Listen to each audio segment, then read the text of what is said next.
औज़ुबिल्लाहि मिनश्शैतानिर्रजीम बिस्मिल्लाहिर्रहमानिर्रहीम बारान रहमत। आज न्यूज़ की इफ्तार ट्रांसमिशन के साथ मैं हूं आपका मेज़बान सैयद शहरियार आसिम और मैं हूं अरसला सिद्दीकी।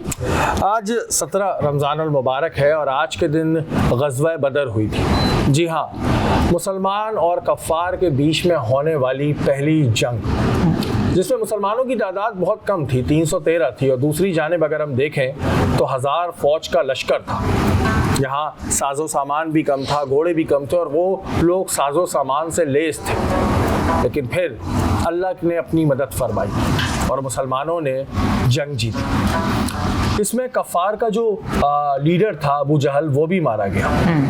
ग़ज़वा बदर हमें क्या सबक देती है, ये आज की नशिस्त में हम जानेंगे।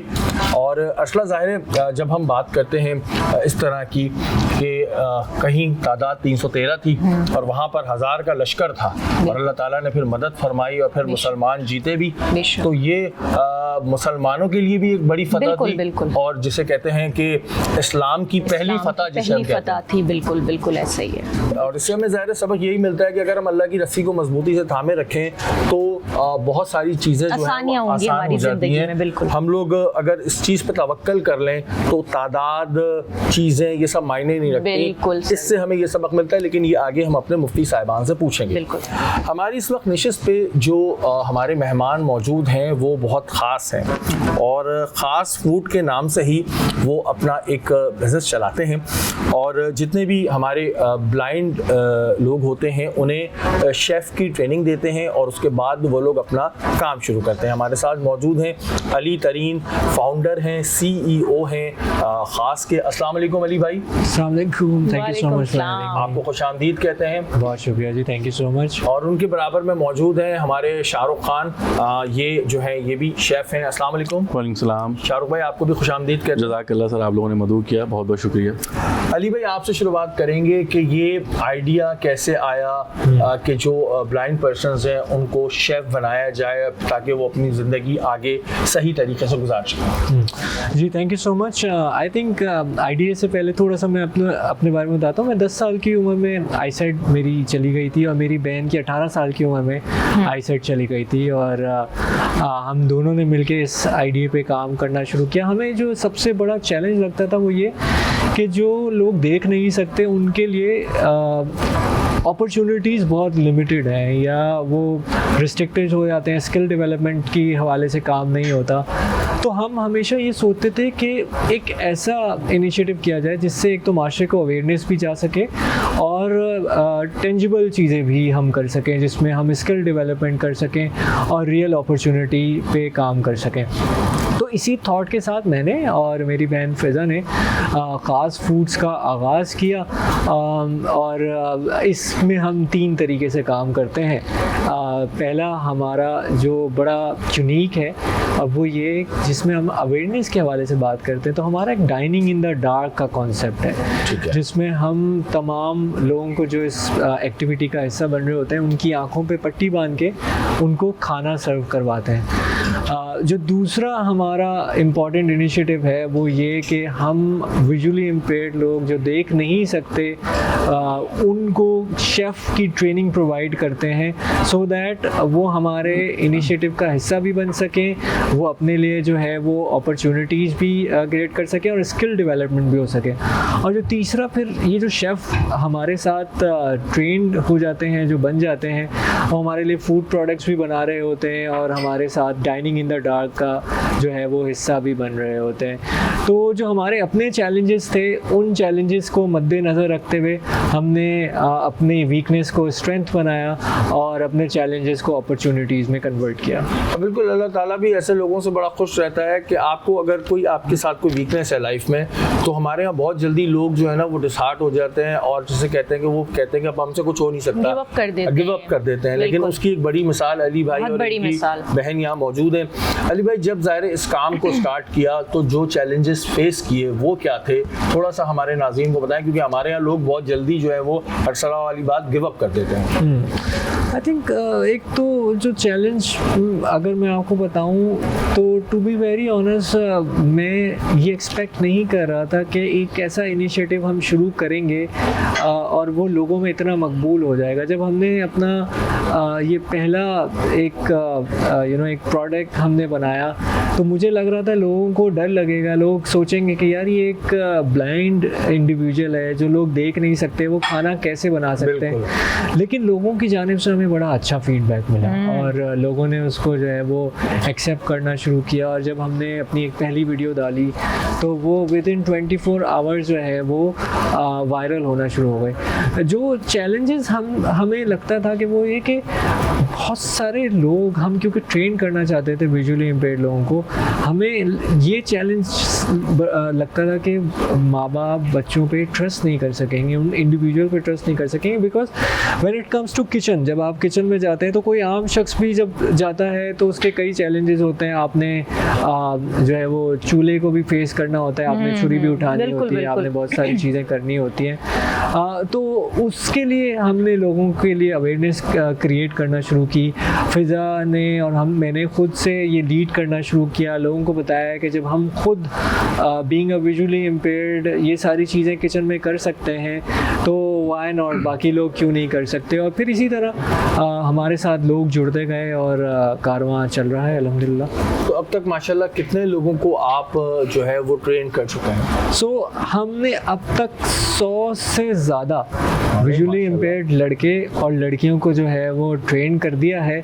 और हम सिर्फ ट्रेनिंग नहीं प्रोवाइड करते कुकिंग की, बल्कि हम साथ साथ एंटरप्रेन्योरल स्किल्स भी प्रोवाइड करते हैं। तो एक साइड पे तो हम स्किल्स डेवलप कर रहे होते हैं कुलिनरी आर्ट के हवाले से, और दूसरी साइड पे हम फाइनेंशियल आपकी लिटरेसी, आपके एंटरप्रेन्योरशिप, आपकी मार्केटिंग और ब्रांडिंग शुरू कर रहे होते हैं। तो यही वजह है कि जो हमारे 100 ट्रेनिंग जिनको हमने फराहम की, हमारे ट्रेनीज़ हैं, उनमें से 50% लोगों ने अपना खुद का घर से होम शेफ बिज़नेस भी शुरू कर दिया है और वो हमारे साथ भी जुड़े हुए हैं और डिफरेंट ऐप्स के ज़रिए से वो काम कर रहे हैं, के ज़रिए काम भी कर रहे हैं और अल्हम्दुलिल्लाह अर्निंग भी कर रहे हैं। माशाल्लाह माशाल्लाह। असल देखिए ना कितनी ज़बरदस्त बात है, क्योंकि हमारे यहाँ लोग नॉर्मली भी अगर उनको कोई किसी के साथ कोई चीज़ हो जाए तो वो फ़ौरन ही गिव अप कर देते हैं, लेकिन यहाँ पर ये वो जिंदा मिसालें बैठी हैं जो लोगों के लिए रोल मॉडल हैं। और शाहरुख आपकी जानिब आएंगे। आपने जब ज़ाहिर एज अ शेफ़ स्टार्ट किया तो प्रॉब्लम्स तो डेफिनेटली आई होंगी, फिर किस तरह इन चीज़ों को आपने देखा? जी सर, पहले मैं आपको अपने बारे में बताऊं, मैं बाय बर्थ ब्लाइंड नहीं हूं। ओके। मैं पहले कुकिंग करता रहा हूं। मैं 2021 में मुझे गोलियां मारी गई थी, मर्डर करने की कोशिश की थी, अल्लाह अकबर। तो उसमें मैं ब्लाइंड हुआ हूँ। अल्लाह। तो वो तो एक अलग स्टोरी है, उस पर भी हम आते हैं। लेकिन सर खाना बनाना तो मैं जानता हूँ, लेकिन मैं जो अली भाई के साथ जुड़ा हूँ वो मैंने ये एक्सपीरियंस करना था कि एक ब्लाइंड पर्सन कैसे खाना बनाता है। बिल्कुल। तो वो जैसा कि अली भाई ने बताया कि किचन में चूल्हा भी होता है और छुरी भी होती है और फिर आप ही होते हैं खाली। तो वो एक एक्सपीरियंस मैंने जो फिज़ा बाजी के साथ किया है, तो उन्होंने जिस तरह से हमें सिखाया है तो माशाल्लाह से अब हम घर में खाना बना लेते हैं।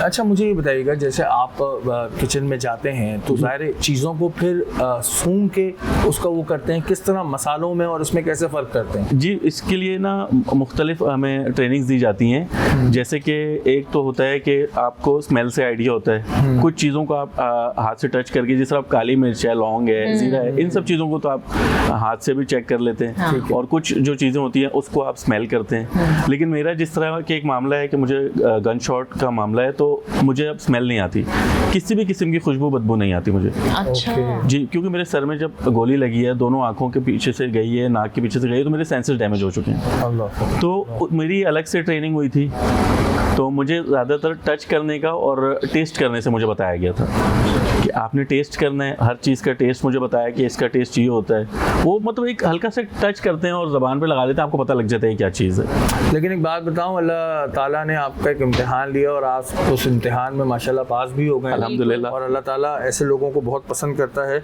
जो गिव अप नहीं करते। अली भाई, आपका बहुत शुक्रिया कि आप हमारी इस नशिस्त में आए और बहुत सारी दुआएं आपके लिए, और वैसे ही ज़ाहिर है बहुत सारे जिन लोगों को आप ट्रेन कर रहे हैं उनकी भी दुआएं आपके साथ हैं। मैं चाहूँ, मेरी ये दुआ है कि अल्लाह ताला आपको और मज़ीद तरक्की दे। आमीन। और शाहरुख भाई, आपको भी अल्लाह ताला मज़ीद तरक्की दे। आमीन आमीन। यहाँ पर वक्त हुआ एक ब्रेक का, ब्रेक के बाद हाजिर होते हैं।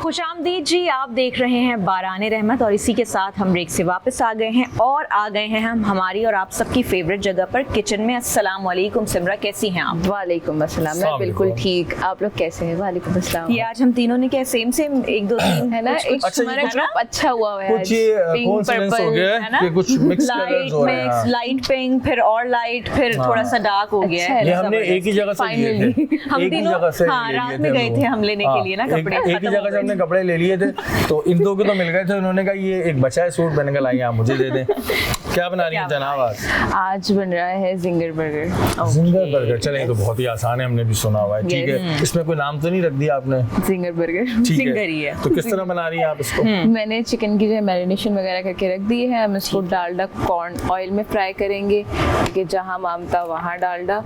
और ये जो है लाइट जायकेदार खाने हो, हर माँ की चॉइस जो है डालडा रही है। और बच्चों के खाने हो, रोज़मर्रा के खाने हो, स्पेशल खाने हो, आप डालडा कुकिंग ऑयल ले सकते, क्योंकि क्वालिटी में, क्वांटिटी में और सेहत पे कॉम्प्रोमाइज़ नहीं करता। तो डालडा कुकिंग ऑयल में हम इसको फ्राई करेंगे। साथ में जो है लजीज़ है कि हम लोग रसमलाई बनाएंगे। अरे वाह, रसमलाई भी बनाएंगी आप? ये बड़ी जबरदस्त बात है। और जहाँ प्यार वहाँ मरहबा गुलबहार, फलों फूलों खालिस जड़ी बूटी की अर्कियात से बना हुआ ड्रिंक बनाएंगे हम उससे। उस ड्रिंक का नाम क्या है? सादा ही है यार। अच्छा, अब मैंने आज 17वां रमजान है, इन्हें इतना पक्का कर दिया कि मेरे सामने ना नाम ऐसे लेती मुश्किल ले ही नहीं रही है वो बेचारी। उन्होंने कहा कि बिल्कुल आसान नाम लो। चलें जी, आप अपनी तो कुकिंग करें। इस सॉस का तो बता दें। सॉस बर्गर सॉस बनाई है, इसमें ठीक है। मेयो है, केचप मेन ये है, ओके। और प्याज है, अच्छा, पिकल प्याज? जूस है, यस बिल्कुल चॉप करके। ओके, ठीक। हाँ, ये सॉस जो है बर्गर स्पेशल सॉस बनाई है मैंने। इसके अंदर पिकल जूस है, मेयो है, गार्लिक है, केचप है और प्याज भी इसमें जो है चॉप करके हमने डाली हुई, पिकल जूस है और black pepper, salt, chilli flex.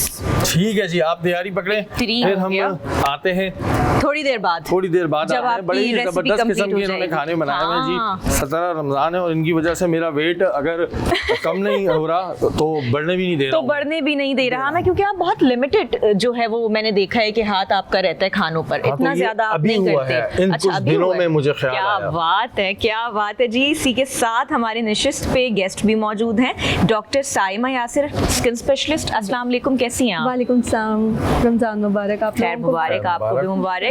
और हकीम शाह नज़ीर भी हमारे साथ हैं। अस्सलाम वालेकुम। वालेकुम अस्सलाम, कैसे हैं? ठीक हैं? आपके सामने जी बिल्कुल ठीक ठाक, फर्स्ट क्लास जी। शहरी कोई सवाल था स्किन के बिल्कुल, हवाले स्किन से? के हवाले से तो बहुत सारे सवाल हैं डॉक्टर साहब। जैसे कि स्किन को लेकर यहाँ पर अलग अलग किस्म की चीज़ें आती हैं। हम देखते हैं कि लोग जाके ट्रीटमेंट्स भी करवाते हैं।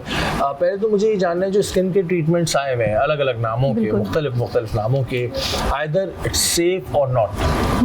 बिल्कुल, देखिए काफ़ी हद तक सेफ़ है, स्पेशली अगर आप ऑथराइज्ड लोगों से जाके ट्रीटमेंट्स करा रहे हैं और अप्रोप्रिएट ट्रीटमेंट करवा लें जो आपकी स्किन को रिक्वायर्ड है। सही।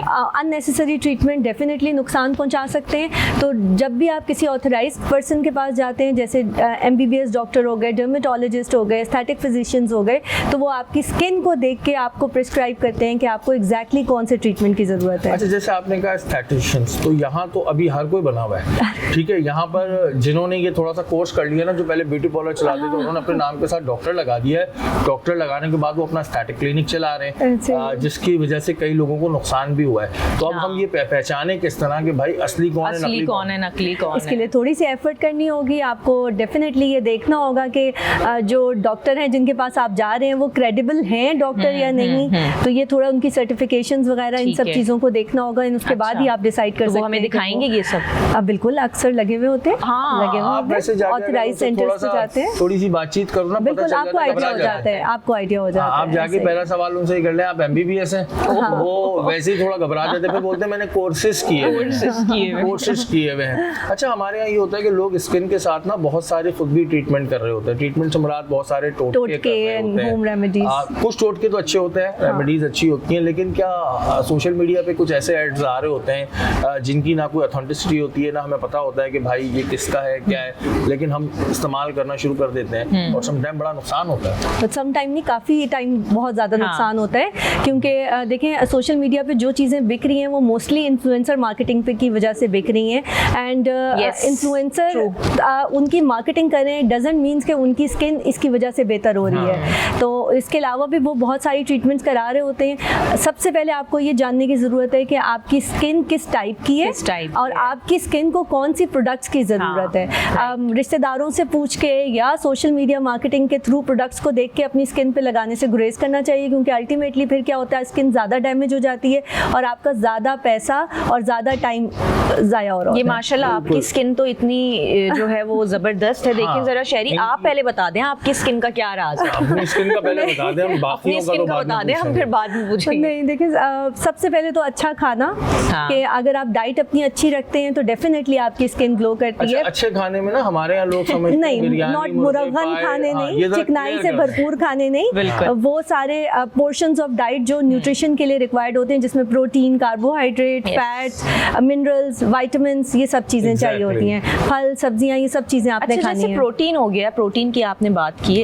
जैसे कि फिश को ले लें आप, या फिर प्राउंस वगैरह ले लें, इस तरह की चीजें ले लें, लॉबस्टर्स ले लें, ये वीकली खाना चाहिए या फिर मंथली खाना चाहिए? ये मेरा बड़ा इंपॉर्टेंट सवाल है, क्योंकि ये मेरा सवाल है। देखिए, ये डिपेंड करता है कि हाँ। आपका वेट कैसा ठीक है, है। ओबेसिटी है या नहीं है। अगर तो आपका वजन कंट्रोल में है और आपका वर्कआउट, डेली वर्कआउट इतना अच्छा है कि आप इनपुट और आउटपुट को मैनेज करते हैं, तो डेफिनेटली आप ठीक है, कैलोरी इनटेक ठीक कर है। सकते हैं, इसमें कोई मसला तो हमारी नहीं है। बॉडी इसको कर सकती है, मतलब अगर हम इसको वीकली ले बिल्कुल, रहे हैं या आप अगर मंथली अपना ले रहे हैं? आउटपुट अच्छा रख रहे हैं, जिसमें आप आपके एक्सरसाइज रूटीन प्रॉपर है, या आप डेली वॉक कर रहे हैं, या कोई और ऐसी मेटाबॉलिक एक्टिविटी कर रहे हैं, जैसे स्विमिंग हो गई, हाँ। एरोबिक हो गई, योगा हो गया, तो उसमें आपका आउटपुट योगा में हम कर सकते हैं, राइट? इसमें ये तमाम चीज़ें ले सकते हैं जी। और मैंने इसी वजह से पूछ लिया था कि अच्छे खाने से मुराद क्या है। हमारे यहाँ लोग अच्छा खाना इन चीज़ों को समझते हैं। हमारी निशिश पे हमारी बहुत ही प्यारी रानी आपा मौजूद हैं। अस्सलाम वालेकुम। वालेकुम अस्सलाम। कैसी हैं रानी आपा? अल्हम्दुलिल्लाह बिल्कुल ठीक खैरियत से हूँ। आप ठीक हैं? हमेशा की तरह बहुत प्यारी। हमेशा की तरह बहुत प्यारी और बहुत अच्छी अच्छी चीज़ें जो ये Yes. हमें बताती भी हैं, और इनके प्रोडक्ट्स जो हैं वो भी बड़े अच्छे होते हैं। लेकिन उससे पहले मैं चाहूँगा शाह साहब की तरफ जाएं। शाह साहब, आज क्या वजह है, आज इतने खामोश क्यों हैं, उदास क्यों हैं आप आज इतने? क्या नहीं, हो? उदास नहीं है। फिर एक सीरियस गुफ्तगू चल रही थी, तो इसलिए मैंने कहा अब कि हम हम आपसे भी कुछ- अवेयरनेस मिल अच्छा, जाए। हम आपसे कुछ फनी बातें करते हैं। आपसे भी तो सीरियस गुफ्तगू चलती है। आप जैसे हमने डॉक्टर साहब से पूछा कि मतलब माशाल्लाह इनकी स्किन बड़ी अच्छी है, आप भी अपने हुस्न का राज बता दें। देखिए, मैं वॉक करता हूँ वाओ, और डेली Good. शाम को इफ्तारी से कम 2 घंटे पहले। लेकिन आजकल थोड़ा टाइम नहीं मिल रहा, तो मैं वॉक कम कर रहा हूँ और पानी का टेक ज़्यादा रखें, नींद अपनी पूरी करें। अच्छा शाह साहब, नींद की आपने जहाँ बात की, ये बड़ा प्रॉब्लम है कि जी 4:30-5 बजे से पहले नींद आती नहीं है, चाहे कुछ भी कर लो। उसके लिए क्या करें? वो एक आदत बन गई है ना। अब उस आदत को कैसे खत्म करें? अब अगर हम स्लीपिंग पिल्स पे जाएंगे तो वो फिर आहिस्ता आहिस्ता उसकी डोज खा बढ़ानी रहे हैं पड़ती है। लेकिन खाने वो वाले कमजोरी भी बहुत कर देती है, सुस्त ऐसे कांपने लग जाती इसी है। वजह से मैं पूछ रहा हूँ कि अगर किसी को नींद ना आ रही हो, जैसे हमें नहीं आ रही होती, उसके लिए क्या करें? कुछ ऐसा देखिए, बता दें कि ये आदत ही खत्म हो जाए हमारी। हम देखिए, बहुत एक तंग ऐसी- आए हुए हैं खुद से। अरसला, एक ऐसी जड़ी बूटी बता रहा हूँ जिससे वाकई में ये आदत भी नहीं बनेगी और नींद का मसला भी हल हो जाएगा। सही। एक असारून के नाम से एक लकड़ियाँ आती हैं, असरुन। असारून। ओके। ठीक है, उसके अंदर स्मेल बहुत होती है, जैसे हींग में से आती है। ओके। ऐसे बारीक पाउडर बना लें और आधी चम्मच एक टाइम रोजाना पानी के साथ लें। अगर आप खाने इस तरह नहीं ले सकते हैं तो इसे ट्रांसपेरेंट कैप्सूल में भर लें, खाली कैप्सूल में भर। ठीक है। एक कैप्सूल खा लिया करें और देखें आधे घंटे के बाद आपको नींद आएगी, पुरसुकून आएगी और सुबह उठेंगे तो फ्रेश होके उठेंगे, ऐसे कांपेंगे नहीं आप। सही। ठीक। और इसे इसे कंटिन्यू कुछ अर्सा यूज़ कर लें, और जब मुकम्मल ठीक हो जाए आप देख लीजिएगा आपको नींद आ रही है इसके बगैर भी। अच्छा, इसकी मिकदार भी बता दें, हमारे यहाँ लोग नशा ना शुरू कर दें। आधी चाय वाली नहीं, इसमें नशा नहीं है। नहीं, लोगों को जहाँ नींद का सुनते हैं ना, आपने आधी का है वो 1.5 लेंगे, वो 1.5 लेना शुरू कर देंगे। आधी चाय वाली चम्मच, जी हाँ, आधी चाय वाली छोटी चम्मच, आधी चाय वाली छोटी चम्मच लेनी है। असारुन लकड़ी है, और खुदारा इसका नशा मत शुरू कर दीजिएगा, क्योंकि ये नशा है भी नहीं। हमारे यहाँ नींद की गोलियों का भी नशा लोग कर रहे होते हैं, तो ये चीज़ जिन लोगों को नींद का मसला है वो उस चीज़ को इस्तेमाल करें, और अल्लाह ताला जो है वो बेशक आपको जो है वो एक चीज़ और भी बतानी थी। क्या सब डिस्कस करेंगे। ऊपर से मुस्तकिल ब्रेक की आवाज़ आ रही है, यहाँ पे वक्त है ब्रेक का, दोबारा हाजिर होता है।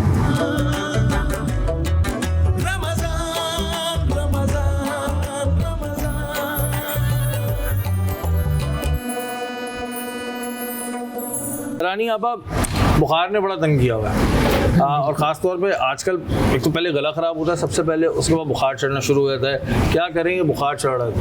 अच्छा देखिए, बिल्कुल रोजे में कोई दवाई भी नहीं खा सकते। हाँ बिल्कुल सही बात है कि रोज़े में आजकल बहुत ज़्यादा बुखार की हवा चली हुई है, हर तीसरा शख्स बीमार है, और रोज़ा भी ज़ाहिर है हम पे फ़र्ज़ है अल्लाह के फजल से। एक तो ये कि अल्लाह की ब्लेसिंग ये है कि ये इस बार रमज़ान बहुत अच्छे मौसम में आया, लेकिन लोगों की एक गुज़िश्ता सालों से आदत रही है बहुत ज़्यादा ठंडे मशरूबात का इस्तेमाल, वो कि इस वक्त ज़रूरत नहीं है, लेकिन चूँकि हमारी आदत में शामिल हो गया है कि कई तरह के मशरूब जब तक हमारे दस्तरखान पे ना लगे हों हमें मज़ा नहीं आता। तो सबसे पहले तो बेशक आप मशरूब बहुत पिएं, लेकिन ठंडा ना करें उनको, बिल्कुल रूम टेम्परेचर पे रखें, और इतनी ज़्यादा उसके अंदर आइसिंग ना करें कि आपको तकलीफ़ दें, और शरबत का जो इस्तेमाल है कम अज़ कम रखें, वो आपका गला ख़राब होने से बच जाएगा, और गला ख़राब होना इंडिकेटर होता है बुखार का। और जनाब जब बुखार चढ़ गया रोज़े की हालत में, तबीयत इतनी लथार्जिक हो गई, बुखार ज़ाहिर इंसान को बिल्कुल डाउन कर देता है, इंसान की हिम्मत बिल्कुल ख़त्म हो जाती है, और दवा भी नहीं ले सकते। इसके लिए ये है कि जिस शख्स को भी बुखार लगे, ये तो एहतियाती तदाबीर हमने बता दी कि ठंडे से परहेज़ करें, और जिसको बुखार की हालत रोज़े की हालत में बुखार हो गया, उसका एक आसान तरीक़ा यह है, बच्चे को हो बड़े को हो मर्द औरत जिसको भी हो, उसके लिए ये कि सरसों के तेल में नमक मिला लें, काफ़ी सारा सरसों का तेल, उसको नमक मिला लें और हल्का सा उसको गर्म कर लें, हल्का सा मतलब नीम गर्म सा, और उसके बाद जिसको बुखार है उसके हाथों पर, तलवों पर या हथेलियों पर अच्छे तरीके से ये नमक वाला तेल मल दें, और पैरों पर, और अगर वो सहार सकता है तो वो खुद अपनी बॉडी पर भी ये नमक वाला तेल लगा लें। और नमक वाला तेल लगाने के बाद किसी ऐसी जगह लेट जाएं जहाँ पंखा ना चल रहा हो, जहाँ गर्मी हो, कोई चादर ओढ़ लें, और अगर बर्दाश्त कर सकते हो कोई ब्लैंकेट डाल दें थोड़ी देर के लिए, इतनी देर के लिए कि उस शख्स को पसीना आ जाए, उतरेगा बुखार। जैसे ही पसीना आएगा, अल्लाह के फजल से कितना भी तेज बुखार है किसी परेशानी की जरूरत नहीं, क्यों मिनटों सेकंडों में बुखार क्या बात है। ये बड़ी ज़बरदस्त आपने चीज़ बताई है कि वैसे भी नॉर्मल दिनों में भी अगर बुखार आ जाए, चले तो रमज़ान मुबारक का महीना है, वैसे भी अगर नॉर्मल बुखार आ जाए तो उसमें सरसों के तेल में ज़्यादा नमक डालना है, और उसके बाद हथेलियों पे और पैरों के नीचे लगाना, और अगर पूरे जिस्म पे लगा सकते हैं तो बड़ा अच्छा है। ये एक बड़ी अच्छी चीज़ है। शाह साहब आप उस वक्त कुछ बोल रहे थे, मैंने आपकी बात रोक दी थी, आप क्या बता रहे थे? जी देखिए, अक्सर लोगों को ना लिकोड्रमा की शिकायत हो जाती है। किस चीज़ की?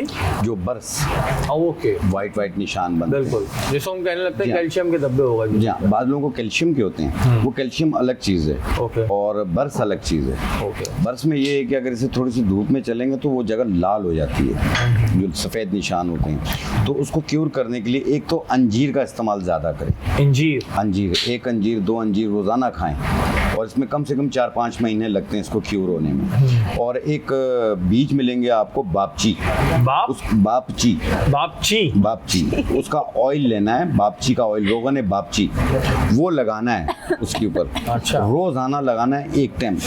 और इसके साथ जो खाने के लिए यूज़ होगी वो जो हरमल दाना होती है ना, जो घर में धुनी भी देते हैं, हरमल दाना 1 चुटकी सुबह नाश्ते से पहले रोज़ाना खाएं। जैसे यहाँ धुनी दिल रही है इस वक्त, 1 चुटकी सुबह निहार मुँह रोज़ाना 4-5 महीने तक खाएं। देखें आस्ते आस्ते ये स्किन इसकी अपनी जगह पे आना शुरू हो जाएगी। अच्छा, लेकिन थोड़ा टाइम लेती है। कहते हैं ये बीमारी जाती ही नहीं है, ये क्योर हो जाती है, कंट्रोल हो जाती है, और आस्ते आस्ते ठीक भी होती है। मैंने इस पर अंत तक मेहनत की है, यहाँ से ख़त्म हुई है, यहाँ से निकलनी शुरू हो गई। तो जगह बदलती रहती है ये, तो इसलिए इसको छोड़ना नहीं है। तो ये तमाम चीज़ें आप इस्तेमाल करते हैं, क्योंकि इस बीमारी का तो ये है कि अक्सर लोग कहते जाते ही नहीं। डॉक्टर साहब, खाने की बात हो रही है, क्या स्किन ट्रीटमेंट के लिए कुछ ऐसी मेडिसिन हैं कि हम अगर ये नहीं चाह रहे कि हम अपने फेस पे कोई ट्रीटमेंट कराएं, तो जब हम कभी डॉक्टर से पूछते हैं तो कहता है मेडिसिन है तो, लेकिन बहुत लेट असर करेंगी। ये बात क्यों कहते हैं? इस वजह से कि जी अच्छे पैसे बन जाए, ट्रीटमेंट महंगी भी बहुत होती हैं वो, लेकिन बिल्कुल महंगी भी ज़्यादा होती हैं। डर्मा की ज़्यादातर मेडिसिन महंगी डर्मा होती की हैं। ही महंगी एंड खाने वाली चीज़ें देखें, क्योंकि स्टमक से पास होती है ना ओरल टैबलेट जितनी भी है, और स्टमक में हमारा फूड भी होता है और एसिड भी होता है, जिसकी वजह से मेटाबोलाइज थोड़ा कम होती है, यानी एब्जॉर्प्शन उनकी कम होती है। तो उसकी वजह से हम कहते हैं कि थोड़ा देर में असर करना शुरू करेंगी या थोड़े लंबे अरसे आपको लेना पड़ेगा। अदरवाइज लगाने वाली क्रीमों से काफ़ी हद तक बेहतरी आ जाती है। एंड बट उसमें भी इंतज़ार करना होता है, कम से कम भी 3 से 6 महीने तक कंसिस्टेंटली इस्तेमाल करनी लेकिन होती ये है। जो दवाइयाँ होती हैं खाने वाली, ये असर देर बाद भी करती हैं? बिल्कुल करती हैं। लेकिन ज़्यादातर स्किन के प्रॉब्लम्स आते हैं न्यूट्रिशनल डेफिशिएंसीज की वजह से। जिंक की डेफिशिएंसी हो रही है, मैग्नीशियम की डेफिशिएंसी हो रही है, आयरन की डेफिशिएंसी हो रही है।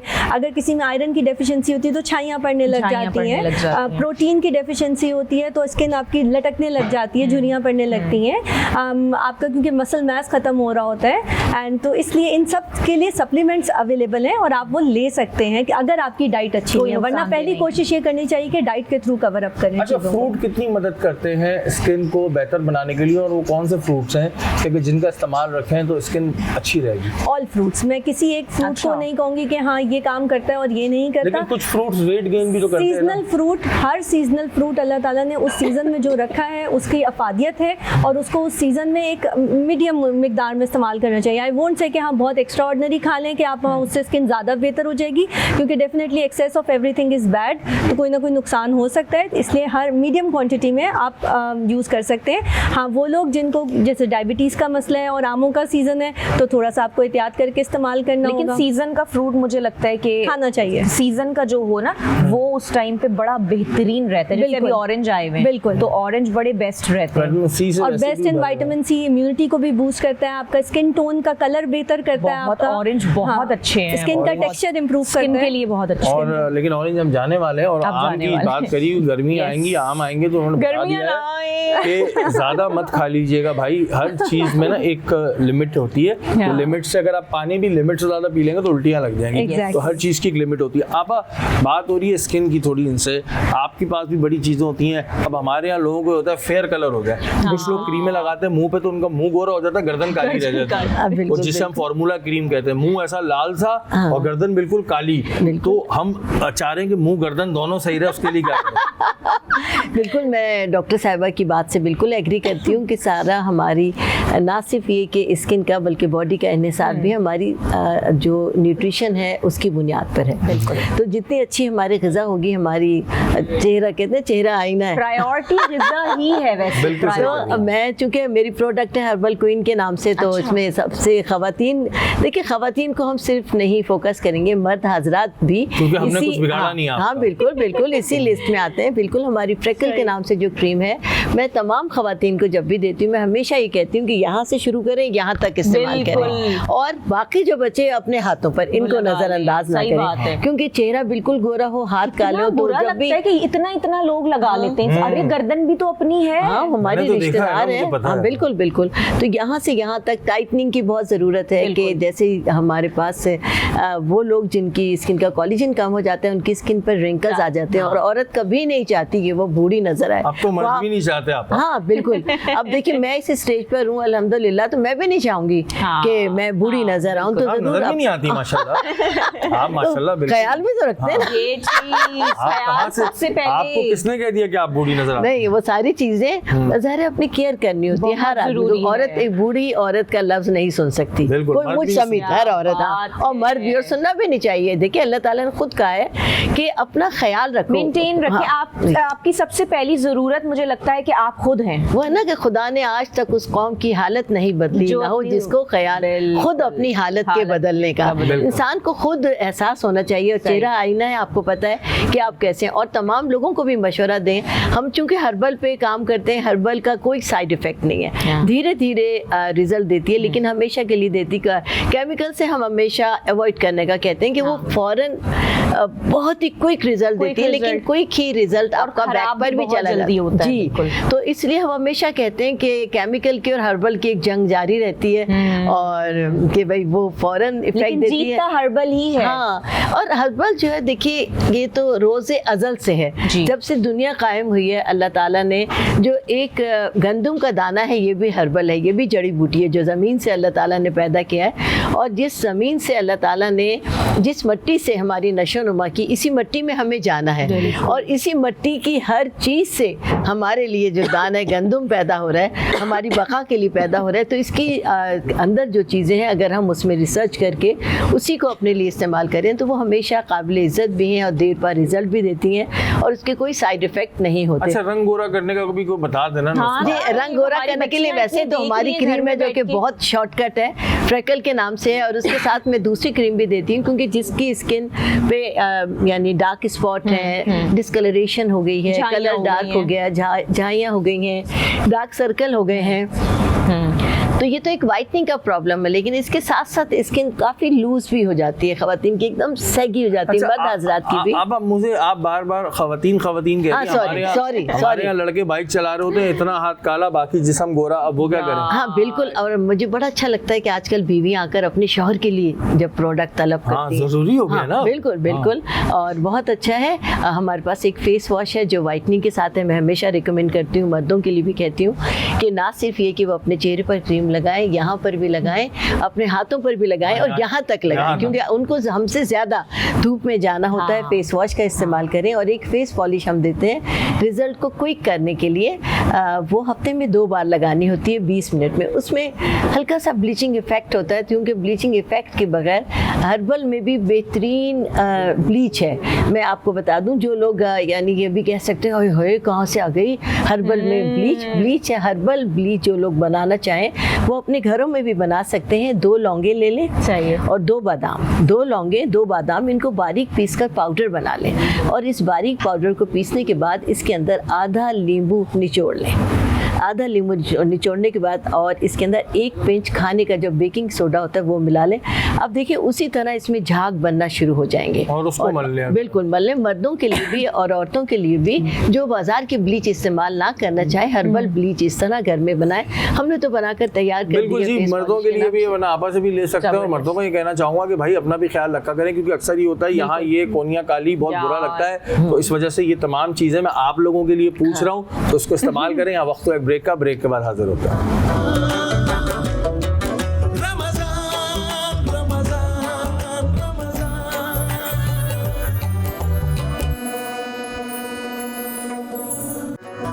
खुशामदीद जी, आप देख रहे हैं बाराने रहमत। ब्रेक से वापस आ गए हैं जी। सिमरा, कहाँ तक पहुंची तैयारी? बस रसमलाई आप लोग के सामने देखें, डबल हो रही है साइज में। क्या तैयार हो रही है, कढ़ाई वाला दूध लग रहा है तो। और बर्गर्स कहाँ तक बर्गर्स पहुंचे ये हमारे? रेडी हो गए। ओह, दिखाइए भाई। स्क्रीन पे लाके दिखाएं, ये देखें जी, क्या क्लोज शॉट लें भाई, क्लोज बात शॉट है। लें। ये तो वो एक जबरदस्त बड़ा है। अच्छा एक ब्रांड है, उसके जैसे बना दिया हाँ, आपने। बिल्कुल आपने वैसे ही बना दिए। वहाँ से ले तो नहीं आएगा? नहीं, अच्छा। कोई नहीं। मैंने कहा हम यहाँ मेरे बैठे पास बात- नहीं है वो ब्रांड। अच्छा, मैंने तो कहा- इसका साइज इसमें अपना ये बनी बनाई होती है, किस तरह बनता है ये? लजीजा के लजीजा पैकेट की। में जो हाँ, मिक्सचर होता है ना, ठीक है। बेसिकली उसमें जो है हम लोग डालडा कुकिंग ऑयल डालते हैं, ठीक है। अपना जहाँ मामता वहाँ डालडा, और एग वॉश डालते हैं, ठीक है। 2 से 3 टेबलस्पून। सही। उससे आपकी डो बनती है। हाँ। आप उस डो को रेस्ट नहीं दे सकते, आपको फौरन उबलते हुए दूध में डालना होता है, तो ये फिर आहिस्ते आहिस्ते डबल इन साइज होती रहती है। तो ये अभी मैंने डाली और ये मैं वही डबल बोल रही हूँ कि ये ऐसे बड़ी डबल इन हो रही साइज है। होती Yes, रहती है yes. जी, जबरदस्त से तैयार हो गया। और कोई और आपकी मरहबा चीज़ें? गुल बहार हम लोग जो है बना रहे हैं, क्या क्योंकि बात। जहाँ प्यार वहाँ मरहबा गुल बहार, फलों फूलों और खालिश जड़ी बूटियों की अर्खियात से बना हुआ मरहबा गुल बहार, ये हमारी ड्रिंक तैयार है। क्योंकि ठंडा ठंडा अच्छा, आप शरबत इफ्तार चाहती के हैं कि टाइम। चीनी अवॉइड हो? यस, मैं नहीं डालती, मैं पर्सनली नहीं डालती। अच्छा ठीक है, हम बात मुझे करते हैं। मुझे करने में मजा आता है। मजा अच्छा, आता है। मैं भी ये मैं यही एक चीज बताऊंगी सबको कि कोशिश किया करें, अभी रमजान है, हम लोग रूह अफ़ज़ा बहुत ज्यादा पीते हैं, चीनी अवॉइड किया करें, अवॉइड रोज़ा डाला ऑलरेडी करें। इतनी शुगर बिल्कुल, होती है, आप शुगर मरहबा होती है। गुलबहार डाला करें, उसमें हाँ। ऑलरेडी मरहबा इसमें गुलबहार मरहबा गुलबहार आप लें। शुगर होती है, तो अगर आप मरहबा गुलबहार वैसे भी यूज करना चाहें तो आप मरहबा गुलबहार इसमें तो चीनी की जरूरत ही नहीं पड़ेगी। बड़ा जबरदस्त टेस्ट होता है मरहबा गुलबहार का। साथ में हमारे साथ है विम लिक्विड, जो हमारा पोस्ट कुकिंग पार्टनर है, और जो है ये अपनी ताकत के साथ आ गया, जिसके अंदर नींबू और सिरके की ताकत है। नींबू जो है चिकनाई काटता है जी, गहरी से गहरी चिकनाई काट देता है, और सिरका जो है उसकी स्मेल निकाल देता है, और बड़ी इफेक्टिव है ये विम लिक्विड जो है हमारे लिए, और जेब में भी बहुत हल्का है क्योंकि 250 ml की बोतल 150 रुपीज़ में। बिल्कुल जी, 150 में 250 ml की बोतल है, बड़ी ज़बरदस्त बोतल भी है। और बाद में जब ये बोतल्स खाली हो जाती हैं तो इसमें अक्सर अम्मियाँ जो हैं वो तेल भर देती हैं। ऐसा घरों में होता है।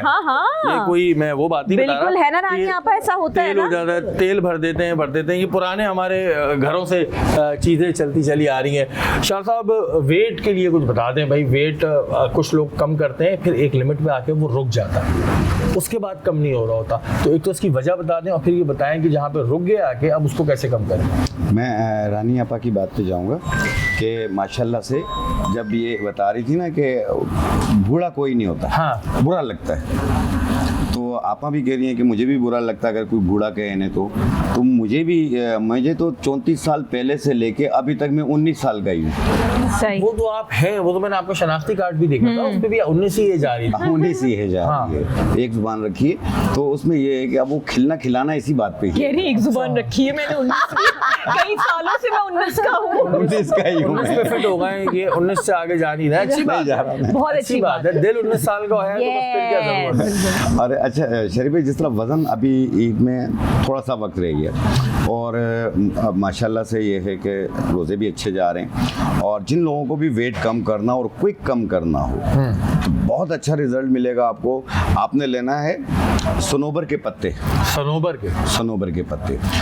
के पत्ते 50 ग्राम, अजवाइन 50 ग्राम, अलसी 50 ग्राम, ज़ीरा सफ़ेद 50 ग्राम, ये 4 चीज़ें लेके मिला के बारीक पाउडर बना लें।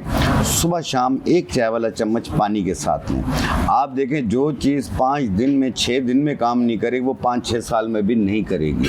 आपको कम से कम 5 दिन में 1 किलो वज़न कम होना चाहिए। बिल्कुल। इस 5 दिन में ये डबल चिन वाले पेट, हिप्स, थाई सब ये यूज़ कर सकते हैं। लड़के और लड़कियां किसी भी एज में हो, 14-15 साल से लेके 70 साल वाले तक हो, सब यूज़ कर सकते हैं। ठीक है जी। सनोबर के पत्ते और बाकी चीज़ें याद रह गई। सनोबर के पत्ते याद रह गए, वो मिल जाएंगे। ये नहीं कि आप सनोबर के जाके बोले अपने घर के पत्ते शहरी भाई, सनोबर, ज़ीरा सफ़ेद और इसमें अलसी के बीज, और ये इनको मिला के बारीक पाउडर बना लें। सही है। ठीक है जी। ये बड़ी ज़बरदस्त सी चीज़ है, क्योंकि अक्सर लोगों के साथ ये प्रॉब्लम आती है कि वेट कम करते हैं लेकिन एक लिमिट पे आके वो रुक जाता है। डॉक्टर साहब, स्किन पे अक्सर अलग अलग किस्म के हम देखते हैं कि बीमारियां आ रही होती हैं, जिनमें एक होता है कि अक्सर लोगों के जो है वो रैशेस पड़ने लगते हैं अगर ज़रा सा वो कर ले, या अक्सर लोगों की, मैं ऑल ओवर बॉडी की बात कर रहा हूँ, इट्स नॉट अबाउट फेस, कि कोई छोटा सा दांत निकलता है फिर वो उसको स्क्रैच करते हैं किसी चीज़ करते हैं, वो और बढ़ता रहता है। ऐसी सूरत हाल में क्या करना चाहिए कि अगर किसी की बॉडी पे इचिंग का मसला है और उससे कोई स्पॉट्स बन रहे हैं, तो ऐसी सूरत हाल में क्या करना? अच्छा, 2 तरह की चीज़ें इसमें डिस्कस करूँगी। एक तो ये कि इचिंग का मसला है, यानी खारिश होती है रेगुलर बेसिस पे, तो उसमें डेफिनेटली हमें एंटी एलर्जिक लेने की ज़रूरत है। कुछ दिन तक एंटी एलर्जिक का इस्तेमाल करें। अपने पहनने वाले कपड़ों का ध्यान रखें कि कॉटन बेस्ड होने चाहिए 100%, उसमें पॉलिस्टर या वूल नहीं शामिल होना चाहिए। यानी अगर सर्दियाँ भी हैं और आपने अपने कपड़े ऐसे पहने हैं जिसमें वुलन का इस्तेमाल है या पॉलिस्टर का इस्तेमाल है, तो उसमें इनर लाइनिंग में आप कॉटन का इस्तेमाल कर लें। अपने जिस्म की सफाई का बहुत ध्यान रखें। अगर आपकी जिल्द खुश्क है तो उसको मॉइस्चराइज रखें। नहाने के फ़ौरन बाद कोई ऑयल या मॉइस्चराइजिंग लोशन या क्रीम्स आती हैं, बॉडी क्रीम्स आती हैं, वो इस्तेमाल करें।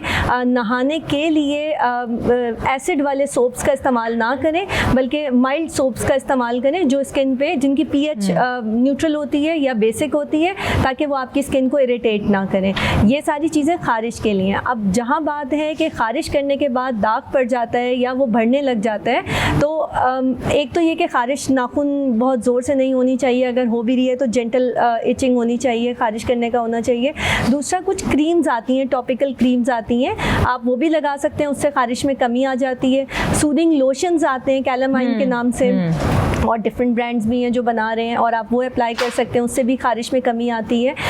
बाकी जब अगर निशान पड़ गया है तो उसके लिए फिर ट्रीटमेंट्स लेनी पड़ती हैं, क्योंकि वहाँ पिगमेंटेशन सम टाइम हो जाती है, ब्राउन ब्राउन से स्पॉट्स बन जाते हैं। लोगों के ना जस्ट क्लेंजिंग करा लेते हैं या कोई पॉलिश करा लेते हैं सैलून से जाके, तो उनके पूरा रेड हो जाता है, इचिंग होने लगती है, बहुत बुरा रेड होता है कि मतलब आप खुद देख रहे होते हो कि भाई ये कब जाएगा। दिस मीन्स कि आपकी स्किन सेंसिटिव है। याद रखें कि कभी भी कोई चीज़ आपने अपनी स्किन पे अप्लाई करनी है तो उसका पैच टेस्ट ज़रूर कर लें। आप पहले वैसलीन लगाएं उससे पहले, जो मैं आपसे बात कर रही हूँ, गर्दन के साइड वाले हिस्से पे थोड़ी सी क्रीम लगा के 24 घंटे के लिए छोड़ दें। होता ही यही है। हाँ, अगर बर्निंग नहीं हो रही, इचिंग नहीं हो रही, रेडनेस नहीं हो रही, तो देन वो चीज़ आपकी स्किन के लिए सही है और आप अपनी फेस पे भी अप्लाई कर सकते हैं। ये नहीं कि डायरेक्टली पहले दिन ही आप अपने फेस पे अप्लाई करें और अगले दिन पूरा मुंह लाल हो जाए, खारिश शुरू हो जाए या रैशेस पड़ जाए फेस। अच्छा डॉक्टर साहब, एक चीज़ और बड़ी प्रॉब्लम आती है, अक्सर लोगों के सर के अंदर दाने निकलते हैं। मैंने देखा है कि ये लोग जो मालशिए बैठे हुए होते हैं ना जगह जगह, वो वहाँ बैठ जाते हैं आराम से, वो तौलिया डालते हैं और सपड़ सपड़ शुरू हो जाता है। अच्छा, मैंने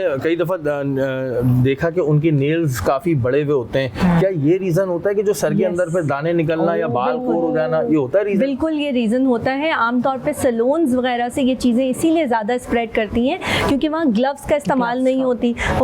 किसी के अगर नेल में कोई फंगस है तो वो उसके नेल से दूसरे के सर में मुंतकिल हो रही होती है, या अगर किसी के सर में कोई फंगल डेंड्रफ है या कोई बैक्टीरियल इन्फेक्शन है और उन्होंने सर का मसाज किया है और फिर उन्हीं हाथों से दूसरे के सर को हाथ लगाया तो डेफिनेटली दूसरे के स्कैल्प पे वो चीज़ ट्रांसमिट हो जाएगी। तो ये चीज़ें बहुत बड़ा रोल प्ले करती हैं। प्लस क्योंकि सैलून्स वगैरह में आमतौर पर टॉवल्स का इस्तेमाल होता है, एक टॉवल दूसरे के को इस्तेमाल कर दिया जाता है। मैं तो रोडों पे देख रहा होता हूँ, हमारे लड़के बैठ जाते हैं जाके, कहते हैं इधर तौलिया डालो, शुरू हो जाओ। हाँ, जिससे सर में खारिश भी होती है, डेंड्रफ भी होती है, दाने भी बनने लगते हैं क्योंकि बैक्टीरियल इन्फेक्शन के भी चांसेस बढ़ जाते हैं और फंगल इन्फेक्शन के भी चांसेस बढ़ जाते हैं। ठीक है जी, ये बड़ी इंपॉर्टेंट चीज वैसे थी कि बहुत सारे हमारे दोस्त हैं वो बैठे हुए होते हैं, कुछ नहीं होता कुछ नहीं होता, अरसला जाके करवाते हैं 250 रुपए में। 250 रुपए में मालिश होती है, उसके बाद सर का जो हाल खराब होता है वो बड़ा बुरा होता है। रानी आपा, आर्टिफिशियल मेहंदियाँ बड़ी मार्केट में आई हुई हैं आजकल। कहते हैं जी मेहंदी लगाएं, मेहंदी लगाने से बाल खराब नहीं होते, कलर की जगह मेहंदी का यूज़ कर ले। अभी आर्टिफिशियल मेहंदियों की पहचान कैसे करें हम? देखिए, जब भी कोई आर्टिफिशियल होगी ना उसमें एक अजीब सी स्मेल होगी। जैसे ही पानी जाएगा पहले वो स्मेल उभरेगी, क्योंकि और असली मेहंदी की जो अल्लाह ताला ने एक ऐसी खुशबू दी है जो आपको मशहूर कर देगी। वो खुशबू आपको अट्रैक्ट करेगी और जो केमिकल्स हैं उनकी तो एकदम से स्मेल उभरती है कि आपकी नाक को भी बहुत नागवार गुजरती है। आजकल कोन मेहंदियों में भी इस कदर केमिकल इस्तेमाल हो रहा है, इस कदर केमिकल इस्तेमाल हो रहा है कि जो खवातीन लगाती हैं, जो बच्चियां लगाती हैं या ब्राइड, अभी तो ईद आ रही है, स्पेशली सब लगवाएंगे, पूरी दुनिया लगवाएगी। तो उसके लिए हमने अपनी एक स्पेशल हर्बल बनाई है। जी बिल्कुल बनाई है, क्योंकि पिछले साल तक बहुत लोगों के हाथों में छाले पड़ गए और इवन ये कि जले हैं, जी जल गए हाथ, यहाँ से यहाँ तक। कुछ लोगों को बहुत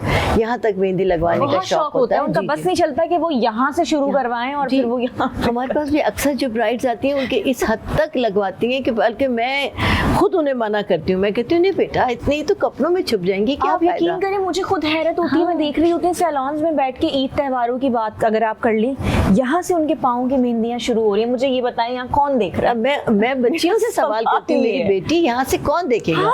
आप इतनी लगाएं जो लगाएं, आप हल्की लगती है, बना लें। हमें तो आपा वो दौर याद है, एक टिकिया बनती थी और नाखूनों पर औरतें लगाती थी। आप यकीन करें शहरी में आज भी ईद हो या त्योहारों में आज भी टिकिया लगवाती हूँ। और शहरी आप यकीन करें कि मैं लगवाती नहीं हूँ, मुझे टिकिया पसंद है। टिकिया लगाती है और अपने नाखूनों पे लगाती है। That's it।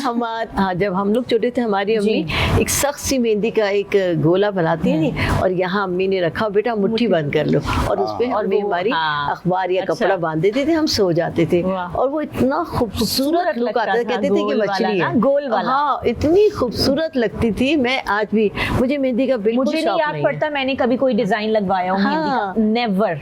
वही अच्छी लगती है, वही अच्छी लगती है। और शादी ब्याह में भी एक गोल टिप्पा यहाँ पे लगाया, यहाँ लगाया, हसीन तरीन लगती है। पोले बोलते हैं ना, पोले। जी क्या कमाल लगते हैं वो पुरानी चीजें हैं। लेकिन मुझे, मेरी उम्र की लड़कियां तो बड़े प्यारे प्यारे डिजाइन लगवाती हैं, अच्छी मेहंदी लगवाती हैं, लेकिन मुझे नहीं पसंद। मैं आज तक पोले ही लगवाती हूँ। आप पोले लगवा रही हैं? पोले लगवा रही हैं। पोले लगवा रही हैं। पोले लगवाना भी अच्छी बात है, लेकिन मेहंदी देख के इस्तेमाल करें क्योंकि अभी सीजन शुरू हो जाएगा और आर्टिफिशियल जो है वो बड़ी खतरनाक होती है चीज। इसी के साथ एक बड़ा इंपॉर्टेंट सवाल जो है वो मेरे पास आया है। किसी ने कहा है अभी कि पूछूं मैं आपसे, ये हाइफो के बारे में बता दें। हाइफो क्या है? लोग इसको समझते हैं कि जी हम जाकर हाइफो कराएंगे, हमारी डबल चिन चली जाएगी, कर्ड्स बन जाएंगे, ये वाली जो हमारी लाइंस हैं प्रॉपर जो इंजेक्ट करके आजकल बन भी रही हैं, उसके बगैर ही जो है वो हाइफो ठीक कर देगा। कितने टाइम तक ये प्रोसेस रहता है, इसके बारे में भी बताएं प्लीज, और इसके कोई साइड इफेक्ट्स तो नहीं है, ये भी बताएं। बिल्कुल। हाइफो का मतलब है हाई इंटेंसिटी फोकस्ड अल्ट्रासाउंड, ये फुल फॉर्म है। हाँ, हाँ, इसमें अल्ट्रासाउंड वेव्स हैं जो स्किन के अंदर जाती हैं और वो कन्वर्ट होती हैं हीट एनर्जी में और वो कोलेजन को बूस्ट करती हैं और स्किन की टाइटनिंग और लिफ्टिंग करती हैं। ठीक है, जहाँ तक बात है फैट मेल्टिंग की कि डबल चिन खत्म हो जाएगी या ये जो हमारी साइड पे चीक फैट है ये कम हो जाएगा, ये मिनिमम टू नो फैट को कम करता है। ऐसा नहीं कि किसी की इतनी बड़ी डबल चिन है और ये उसको खत्म कर देगा। हल्की फुल्की सी अगर आपका फैट है तो ये उसको खत्म कर सकता है। इसमें बहुत ज़्यादा इतनी ताकत नहीं होती कि चर्बी की ज़्यादा लेयर्स को ख़त्म करे। इसके साथ आमतौर पे हमें अगर ज़्यादा डबल चिन है तो उसके लिए हमें फैट मेल्टिंग इंजेक्शंस का इस्तेमाल करना पड़ता है, जो लोकलाइज इंजेक्शंस इन जगहों पे हम देते हैं और उसके बाद हम हाइफू का प्रोसीजर करते हैं। ये जो आप इंजेक्शन की बात कर रही हैं कि अगर यहाँ लगेगा तो वो कोई बाद में प्रॉब्लम तो नहीं कर देगा कोई मुंह के अंदर? नहीं, बिल्कुल भी नहीं। वो तकरीबन 24 आवर तक माइल्ड डिस्कम्फर्ट होती है और उसको अप्लाई करने से पहले नमिंग क्रीम अप्लाई की जाती है ताकि आपको पेन फील नहीं हो। अच्छा, आपने कहा माइल्ड डिस्कम्फर्ट होती है तो वो भी जरा बता दें कि कुछ लोग जो होता है वो टेंशन के भी मरीज होते हैं। हाँ, तो जरा सा ये हुआ कि कुछ हो रहा है, अभी ये कुछ होने वाला है, कुछ हो गया। नहीं, इंजेक्शन देखें कहीं पे भी लगाते हैं तो उस जगह पे थोड़ा सा दर्द रहता है 24 घंटे तक, बस इसी तरह की थोड़ी सी टाइटनेस या दर्द हल्का सा फील होता है, वो 24 घंटे में सेटल डाउन हो जाता है। उसके लिए डॉक्टर सम टाइम आपको टेबलेट भी SOS बेसिस पे बता देते हैं कि अगर आपको ज़रूरत हो तो पेन किलर ले सकते हैं, आप एंटी इन्फ्लेमेटरी ले सकते हैं। बाकी मसाज करने से वो चीज़ बेहतर हो जाती है। हाइफू का असर कितने टाइम तक रहता है? हाइफू का असर एकदम से नहीं शुरू होता। अच्छा, बहुत सारे लोगों का ये होता है कि मैंने आज हाइफू कराया, कल मेरी स्किन टाइट और लिफ्ट हो जाएगी। हाइफू का असर शुरू होता है 3 से 6 महीने तक, मतलब वो काम करता रहता है एंड उसका असर तकरीबन 8 महीने से लेके 1 साल तक रहता है अगर आप अपनी स्किन केयर अच्छी रखते हैं। स्किन केयर अच्छी रखने में अच्छी नींद, अच्छी डाइट, आप एक्स्ट्रा ऑर्डिनरी दोबारा से वेट लूज ना कर रहे हो, क्योंकि डेफिनेटली अगर आप अपने वेट लूज जर्नी पे हैं और आप अपना वजन कम करते हैं तो स्किन दोबारा सैगी हो सकती है। ओके, तो इन चीज़ों की वजह से हाइफू के रिजल्ट डिपेंडेंट करते हैं। ये डिफरेंट रिजल्ट होते हैं जी। आप बाल गिरने का भी कुछ बता दें। बाल आजकल एक बड़ी प्रॉब्लम बन चुकी है, एक कंघी करो लोगों के बाल धड़ धड़ गिर रहे होते हैं, परेशान हो रहे होते हैं। बिल्कुल। बालों के लिए क्या करें? बालों के लिए एक बहुत ही आसान और आसमूदा इलाज बता देती हूँ। जी हाँ, सबसे पहले तो बालों का ना सिर्फ ये गिरना मसला है बल्कि वक्त से पहले वाइट बाल होने का बहुत ज़्यादा मसला हो गया है। तो इसकी वजह से लोग बहुत परेशान है। 12-12 साल के बच्चों के आधे सर सफ़ेद हो गए, 1-2 तो हो ही जाते हैं जी। उसमें ये है कि आप ऑलिव ऑयल जो जैतून का तेल है, 1 पाव जैतून का तेल और 1 पाव मेहंदी के पत्ते, ठीक है। जैतून के तेल में मेहंदी के पत्ते धीमी आंच पर इतना जलाएं कि वो जल जाए, उसमें कोयला हो जाए। उसके बाद चूल्हा बंद कर दें और जब तेल रूम टेम्परेचर पे ठंडा हो जाए उसको छानकर किसी बोतल में कर लें और रोज़ाना यही तेल अपने बालों में जड़ें खोल कर लगाइए। ये मुझे कुछ बहुत कमाल लग रहा है, पता नहीं क्यों मुझे वाइब आ रही है। इस कदर जबरदस्त मेहंदी के पत्ते और जैतून, मेहंदी के मेथी के मेहंदी के पत्ते हैं ना, मैं तो मंगा रही हूँ भाई। मेहंदी के हिना के पत्ते हैं जैतून के तेल में, मैं तो ये आज ही मंगा रही हूँ। बिल्कुल धीमी आंच पे आप इसको पकाएंगे, इतना इसका बेहतरीन रिजल्ट है कि जिसने भी इस्तेमाल किया वो अल्लाह के फजल से मुझे हमेशा अपनी दुआओं में याद पतले जो हो जाते हैं बाल, इससे ना सिर्फ ये कि आपकी जो वाइटनिंग है बालों की वो रुक जाएगी, बल्कि जहाँ से बाल झड़ गए हैं वो दोबारा से आ जाएंगे। आपको खुद इसका अंदाजा हो जाएगा।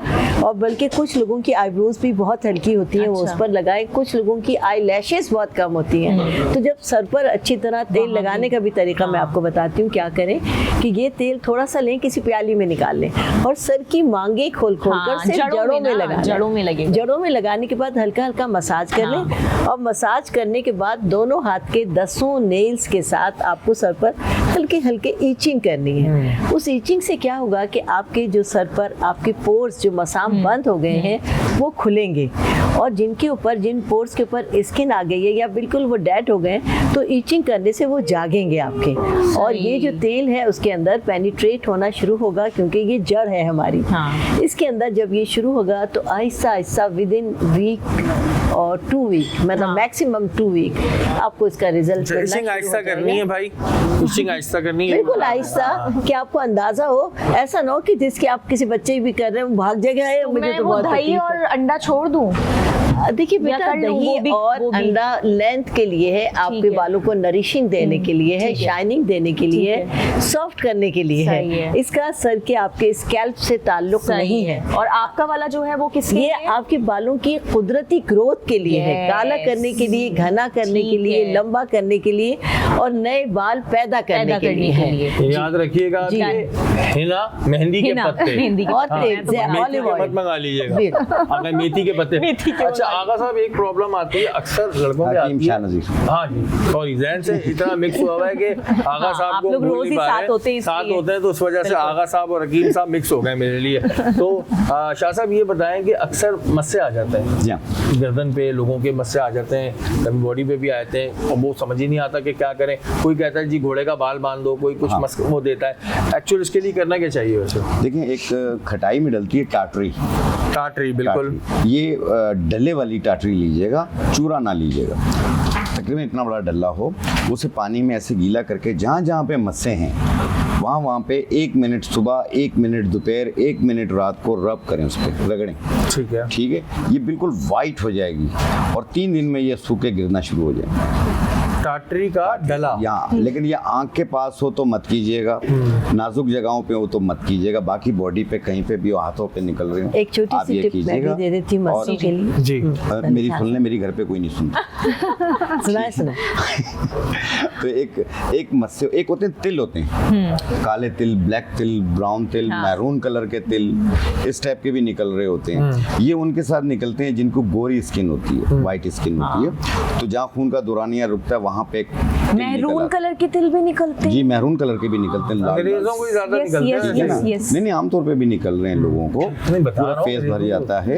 तो एक बीज मिलेंगे चाकसू के नाम से, चाकसू। चाकसू, बिल्कुल उसकी शक्ल देखेंगे, यही तिलों की तरह शक्ल है उसकी। सही है। उसे बारीक पाउडर बना लें और 1 चुटकी सुबह नाश्ते से पहले, 1 चुटकी रात खाने से पहले पानी के साथ लें। 2 महीने तक ये सारे तिल गायब हो जाएंगे क्या बात है भाई। इंशाल्लाह। चाकसू जो है, चाकसू भी चाकसू। बड़ा इंपॉर्टेंट है जी। चाकसू के पत्ते, पत्ते तो नहीं नहीं, है, चाकसू बीज होते हैं। चाकसू बीज Powder। इस्तेमाल करें तो उससे ही हो जाएगा। आप क्या बता रही थी? जी जी, ये जो उभरे हुए मस्से जो होते हैं, इनको जो स्किन के अंदर होते हैं वो तिल होते हैं, और जो उभर जाते हैं वो मस्से कहलाते हैं। छोटे छोटे हर जगह कहीं भी, जिसको लोगों की गर्दनों पे तो गुच्छे के गुच्छे हो जाते हैं। उसके लिए जो पान खाने का चूना है, हाँ। चूना ले लें और चूने में थोड़ी सी हल्दी मिला लें, और जहाँ कहीं भी हैं ये मस्से, वहाँ पर कॉटन बड के साथ लेकर उधर लगा दीजिए माचिस की तीली से, उनको चारों तरफ से कवर कर दें। वो आप लगा रहेगा, एक ही दिन में शायद अगले दिन से वो झड़ना शुरू हो जाएंगे। वो उसकी जड़ों को सुखा देगा और खुद ब खुद वो वहाँ अच्छा, से ये मस्से- बार दोबारा क्यों निकल आते हैं? कोई क्लियर कराता है फिर दोबारा आ जाते हैं, रीजन क्या होता है वो वैसे बॉडी अंदर में? रह जाता है। देखिए, जब भी किसी चीज़ की, जैसे एक पौधा है, उसको आप काटते हैं, तराशते हैं, खराशते हैं, लेकिन उसको जो बीज है वो अंदर जब रह वो जाता blood है। में ही होते हैं, तो वो blood के through। हाँ, जब उसका कहीं भी सिरा रह जाएगा तो वो निकलेगा, जब तक कि वो जल नहीं जाएगा। जब जल जाता है तो उसकी जड़ जल जाती है, वो ख़त्म हो जाता है। ऊपर से जो हम निकाल देते हैं मशीनरी ट्रीटमेंट से, हाँ। लेज़र ट्रीटमेंट से अक्सर निकलते हैं, लेकिन अंदर उसके वो रह जाता है। ऊपर से वो झड़ जाता है लेकिन अंदर रह जाता है, तो वो दोबारा निकल आता है। चूना जो है ये मस्से की जड़ को जलाएगा, अंदर से जलाएगा, तो वो झड़ेगा कुदरती तौर पर। उसका आप ऊपर से तो कोई ट्रीटमेंट नहीं कर रहे हैं, उसके चारों तरफ एक यानी वो जो उसकी एक जड़ होती है ऐसी पतली सी, जिस पे मस्सा ठहरा हुआ होता है, उसकी जड़ के अंदर इस कॉटन बड के साथ या माचिस की तीली के साथ या टूथपिक के साथ आप लगाएं कि वो चारों तरफ से कवर कर ले, तो वो उसको जला ठीक देगा है, और जलाने और के ये- बाद झाड़ देगा। बिल्कुल जी, ये तमाम चीज़ें आज जितने भी हमारे लोग थे इन सब ने पूछी, डॉक्टर साहब भी, हकीम साहब भी थे, हर्बलिस्ट भी थी, तो जाहिर है बहुत सारी चीज़ें आपको फायदेमंद भी और आज बड़ी कमाल चीजें हमें कमाल पता चली चीज़ें हैं। हमें भी नई पता नई- चली नई। हैं। और अर्सला तो अभी जाते वक्त मेहंदी वो लेती भी जाएंगी, मेहंदी मेहंदी के पत्ते उसको मिलाएंगी। डॉक्टर साहब आपका बहुत शुक्रिया, आप हमारे निशित में आई। Thank you, Hakim thank you साहब, so आपका भी बहुत शुक्रिया।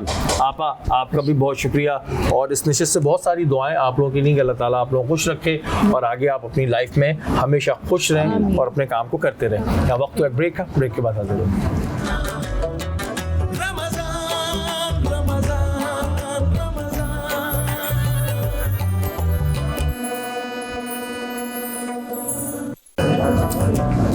बारान अहमद आजूस की इफ्तार ट्रांसमिशन में एक बार फिर आपको खुशामदीद कहते हैं और अब बारी है जहानत के मुकाबले की। जी हाँ, हमारे क्विज कंपटीशन की, जिसमें पता चलेगा कि हमारे जो ये पार्टिसिपेंट हैं इनको कितनी नॉलेज है। जी अर्सला, मैं चाहूंगी कि आप तीनों एक एक करके अपना तारुफ कराएं। अस्सलाम वालेकुम जी, क्या नाम है आपका? वालेकुम अस्सलाम व रहमतुल्लाहि व बरकातुहू। मेरा नाम मोहम्मद सकलैन है। ठीक है, क्या करते हैं? मैं पढ़ता हूँ। पढ़ते हैं, क्या पढ़ रहे हैं? कराची यूनिवर्सिटी में एजुकेशन डिपार्टमेंट। हाँ, थोड़ा सा आगे आके बोलिएगा ताकि आपकी आवाज़। जबरदस्त। ठीक है जी, आप बताइए। जी मेरा नाम माहीन है और मैं Army Public School O levels की तालिबा हूँ। Great great. मेरा नाम मोहम्मद अहमद अदनान है और मैं क्लास 7 ओ लेवल्स का आर्मी पब्लिक स्कूल का स्टूडेंट हूँ। आर्मी पब्लिक स्कूल में जाते हैं आप, क्या बात है भाई। छोटे छोटे बच्चे आज आए हैं, दोनों छोटे बच्चे हैं हमारे। एक जो है वो यूनिवर्सिटी के तालिबे इल्म है। आपने अपना नाम क्या बताया था? मोहम्मद सकलैन। सकलैन। अच्छा, मैं आप लोगों को थोड़े से क्विज कंपटीशन के रूल समझा दूं। हम आपसे 6 सवाल करेंगे जिसमें हम आपको ऑप्शन देंगे। अगर आप ऑप्शन नहीं लेना चाह रहे तो ये आपके लिए प्लस पॉइंट में होगा। ठीक है, आपसे शुरुआत करते हैं। हजरत यूनुस अलैहिस्सलाम ने जो दुआ मांगी थी वो कुरान की किस सूरत में है? ऑप्शन क्या है? ऑप्शन है सूरह कैफ, सूरतुल अंबिया। सूरतुल अंबिया। कंफर्म है? जी हाँ, कंफर्म है। इसमें कुछ ऊपर नीचे नहीं, चांस जाने दो, बिल्कुल जाने। बाद में तो नहीं पछताएंगे? नहीं, बिल्कुल नहीं। सोच लें सकलैन। जी सोच लिया, बिल्कुल सोच लिया। ऐसा ही जवाब, तालियां हो जाए जी। गुड। दूसरा सवाल, हजरत इब्राहीम अलैहिस्सलाम ने किस शहर को छोड़कर सहरा में हिजरत की थी?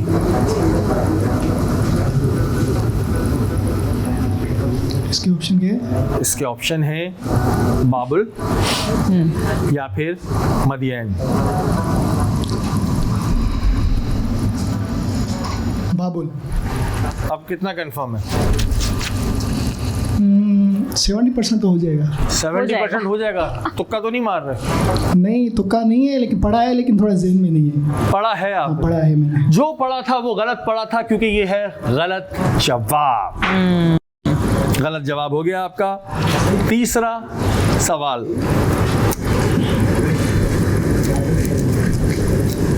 हाँ जी, क्या कहेंगे आप? बाबुल सही जवाब है। पक्का? जी हाँ। है? जी हाँ। सही जवाब। थोड़े से झटके जरूरी होते हैं।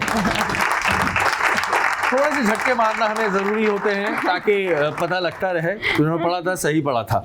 अच्छा जी, तीसरा सवाल आपसे ये है, नजुल्ला का लक़ब किस नबी का था?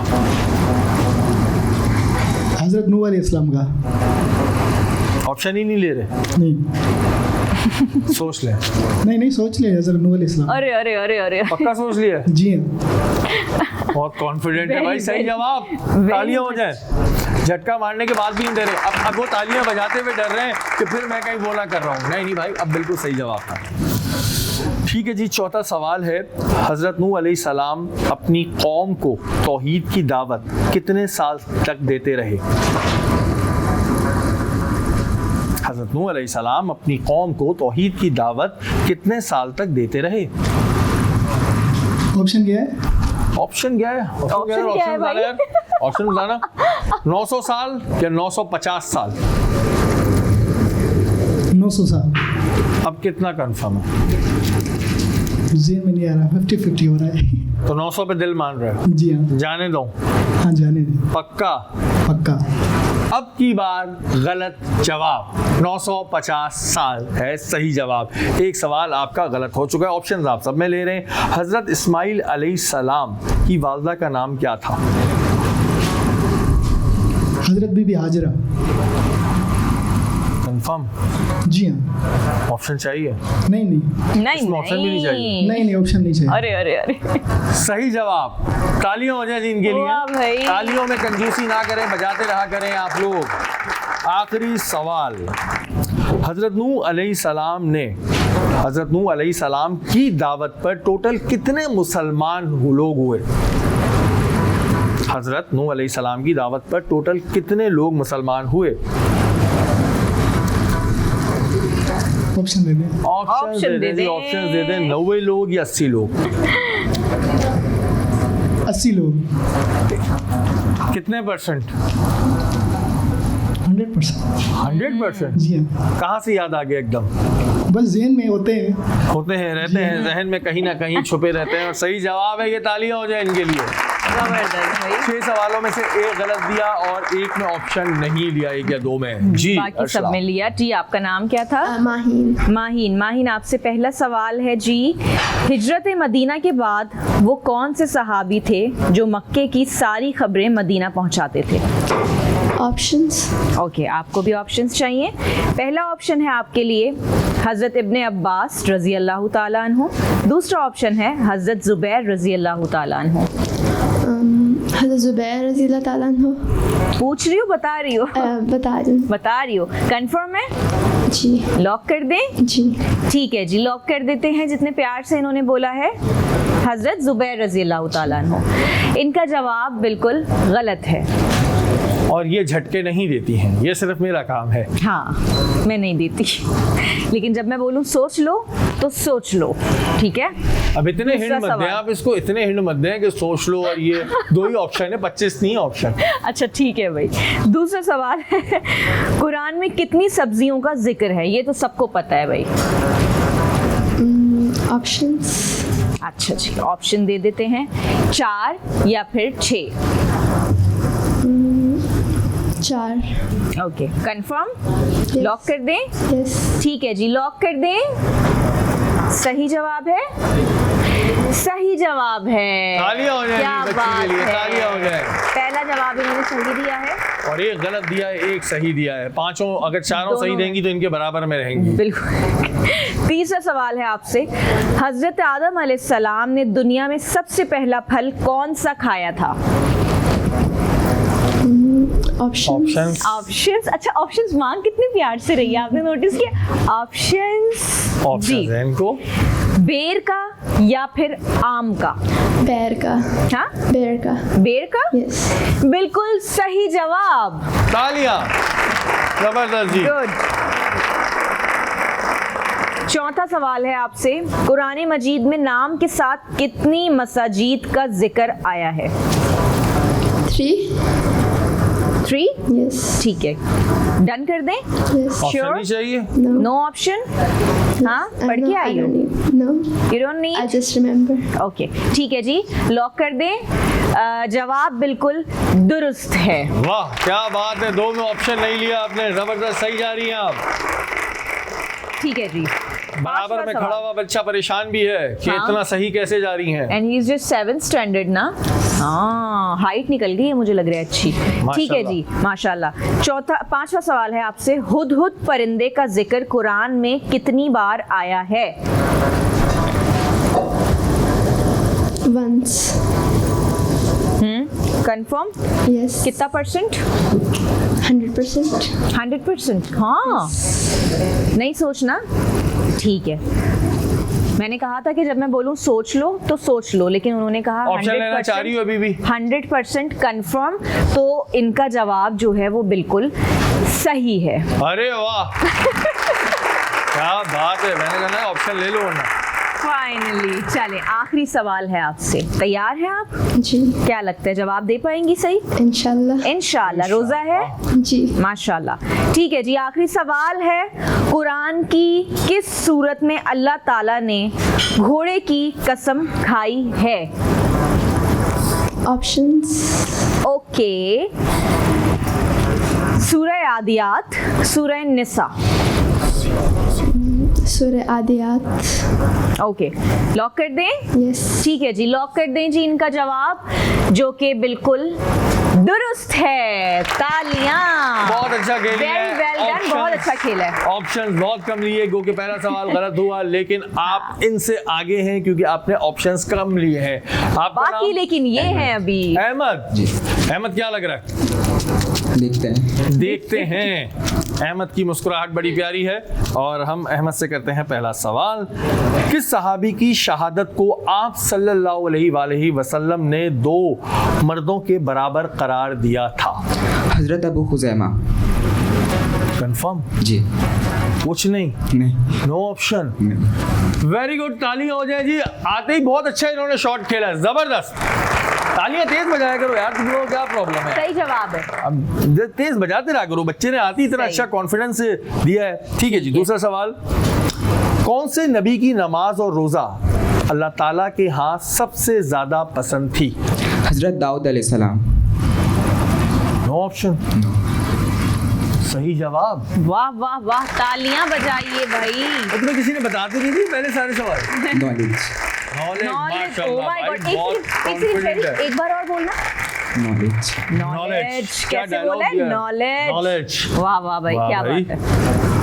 बुत परस्ती और शिर्क किस नबी की कौम से शुरू हुआ? हज़रत नूह अलैहिस्सलाम। कंफर्म। बिल्कुल कंफर्म। सही जवाब, विदाउट ऑप्शन खेल रहा है बच्चा। Very impressive, very very very impressive भाई। अच्छा जी, ग़ज़वा बदर में मुसलमानों का झंडा किसके पास था? ऑप्शंस। अब आ गए ऑप्शंस पे।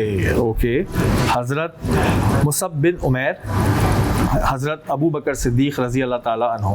हज़रत मुसअब बिन उमैर। कंफर्म? 85%। 85 पे जाने दो जी। सही जवाब, बेहतरीन। क्या बात है भाई, जबरदस्त, क्या खेल रहे हो। ग़ज़वा बदर में अल्लाह की मदद का जिक्र कुरान मजीद की किस सूरत में आया? ऑप्शंस, सूरतुल अनफाल, सूरतुल शोरा। सूरतुल शोरा।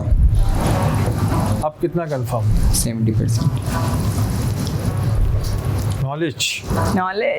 बिट। नॉलेज या तुक्का? 50-50। 50-50 जाने दो सूरत और शूरा को। जी। गलत जवाब। एक सवाल आपका भी गलत हो गया, लेकिन अब ये आखिरी सवाल अगर आपने बिल्कुल सही दिया ऑप्शन लिए बगैर तो विनर हो जाएंगे आप, क्योंकि इन्होंने शायद 2 ऑप्शंस लिए थे, 2 लिए थे। अब ये आखिरी सवाल है, अगर इसमें आपने ऑप्शन लेता है तो फिर दोनों में टाई हो जाएगा, और अगर गलत दिया तो ये विनर करार पाएंगी। हज़रत याकूब अलैहिस्सलाम के सबसे छोटे बेटे का नाम क्या था? बिन्यामीन। कितने परसेंट कंफर्म? 100%। इन्होंने कहा है 100%। पक्की बात है? पक्की। ऑप्शंस लेने? नहीं। गलत जवाब। नहीं है, सही है। आ जाओ इनके लिए, आ जाए। बहुत अच्छा, बहरहाल आप लोग भी आगे आ जाए। इधर आ जाए भाई, इधर आइए। क्या नाम था आपका? इधर आइए। अहमद इधर आ जाए, जरा बीच में आ जाए अहमद। आप इधर आ जाए। आपकी नॉलेज और कॉन्फिडेंस माशाल्लाह बहुत ज़बरदस्त है, और आप आगे बहुत कामयाबी भी इंशाल्लाह हासिल करेंगे। अच्छा, आप तीनों ने अपनी जगह बहुत अच्छा परफॉर्म किया है, इसमें कोई ये नहीं है कि कौन जीता कौन हारा, और बहुत अच्छा आप लोगों ने खेला है। तो विश यू गुड लक आपके करियर के लिए। और आप लोगों के साथ जो गिफ्ट जाएंगे जिन्होंने ताउन किया है वो है नेल्सन पेंट, रंग जिंदगी का। नेल्सन पेंट की ये खुसूसियात हैं कि ये पेंट आपको 25% एक्स्ट्रा कवरेज देता है, जिससे आप कम पेंट की मिकदार में ज़्यादा एरिया पेंट कर सकते हैं। बिल्कुल जी, और इसी के साथ हमारे साथ सुकून भी है, और सुकून का कहना है कि सुकून से होगा हर घर पुरसुकून, और खाना और पीना नहीं, सिर्फ लगाना भी है। और इसके अलावा यहाँ पर मौजूद है Harbin, proudly made in Pakistan. ये तमाम गिफ्ट हैम्पर्स आपके साथ जाएंगे, और साथ जाएंगी बहुत सारी दुआएं। यहाँ वक्त हुआ एक ब्रेक का, ब्रेक के बाद हाजिर होते हैं।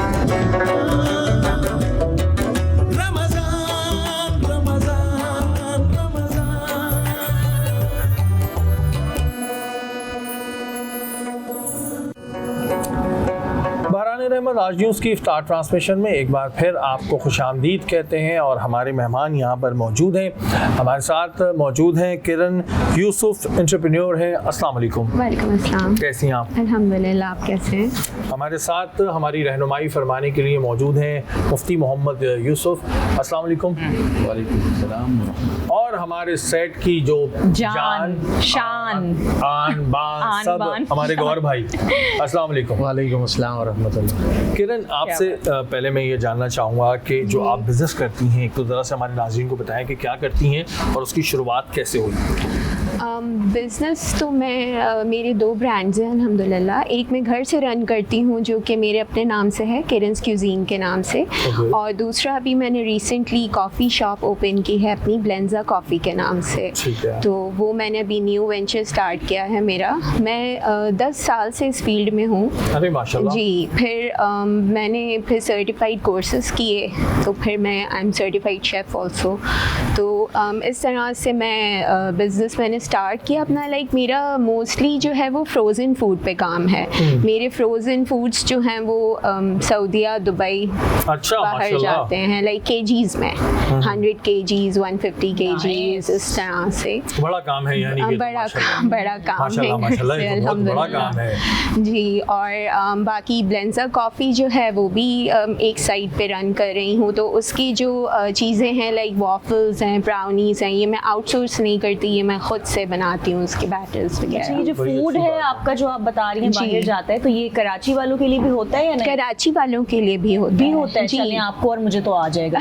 जी जी जी ठीक। इम्पोर्टेंट बात आपने ये कर दी, जो अपना काम पहले हो गया। हाँ जी जी जी। पूरा साल होता है, बट सीजन में रमज़ान का फ्रोज़न का होता है, तो वो रजब से मेरे ऑर्डर्स क्लोज हो जाते हैं। उसके बाद में फिर ऑर्डर्स नहीं, मैं वैसे जनरली बात कर रही हूँ कि रजब के ऑर्डर्स बंद हो जाते हैं मेरे। वॉफल्स का भी आप बता रही हैं? जी, वॉफल्स तो मेरा वो कॉफ़ी शॉप पे जो है उसका मैं आउटसोर्स नहीं करती हूँ, मैं खुद से बैटर सॉसेस खुद से करती हूँ। ये 2 ब्रांचेस हैं, एक कश्मीर रोड KMC मैदान पैडल कोर्ट पे है, और एक मलिक कैंट में। पैडल कोर्ट की तरफ? जी, पैडल कोर्ट में कंटेनर बेस्ड हमने बनाया हुआ है जी। अच्छा, अगर कोई बिजनेस शुरू करना चाह रहा हो तो उसे किन चीज़ों का ख्याल रखना चाहिए और कितने पैसों के साथ बिजनेस शुरू हो सकता है, और उसमें सोशल मीडिया मार्केटिंग का कितना किरदार होता है? आप होम बेस्ड बात कर रहे हैं या वैसे अगर आप होम बेस्ड करना चाह रहे हैं या बाहर भी करना चाह रहे हैं, अच्छा, किन चीज़ों का ख्याल रखना है, और सोशल मीडिया मार्केटिंग कितनी ज़रूरी है? सोशल मीडिया मार्केटिंग तो बहुत ज़्यादा ज़रूरी है। जब तक आप अपनी प्रमोशन नहीं करेंगे, मार्केटिंग नहीं करेंगे, लोगों को पता ही नहीं चलेगा। इसी पे ही चल रहा है, चाहे वो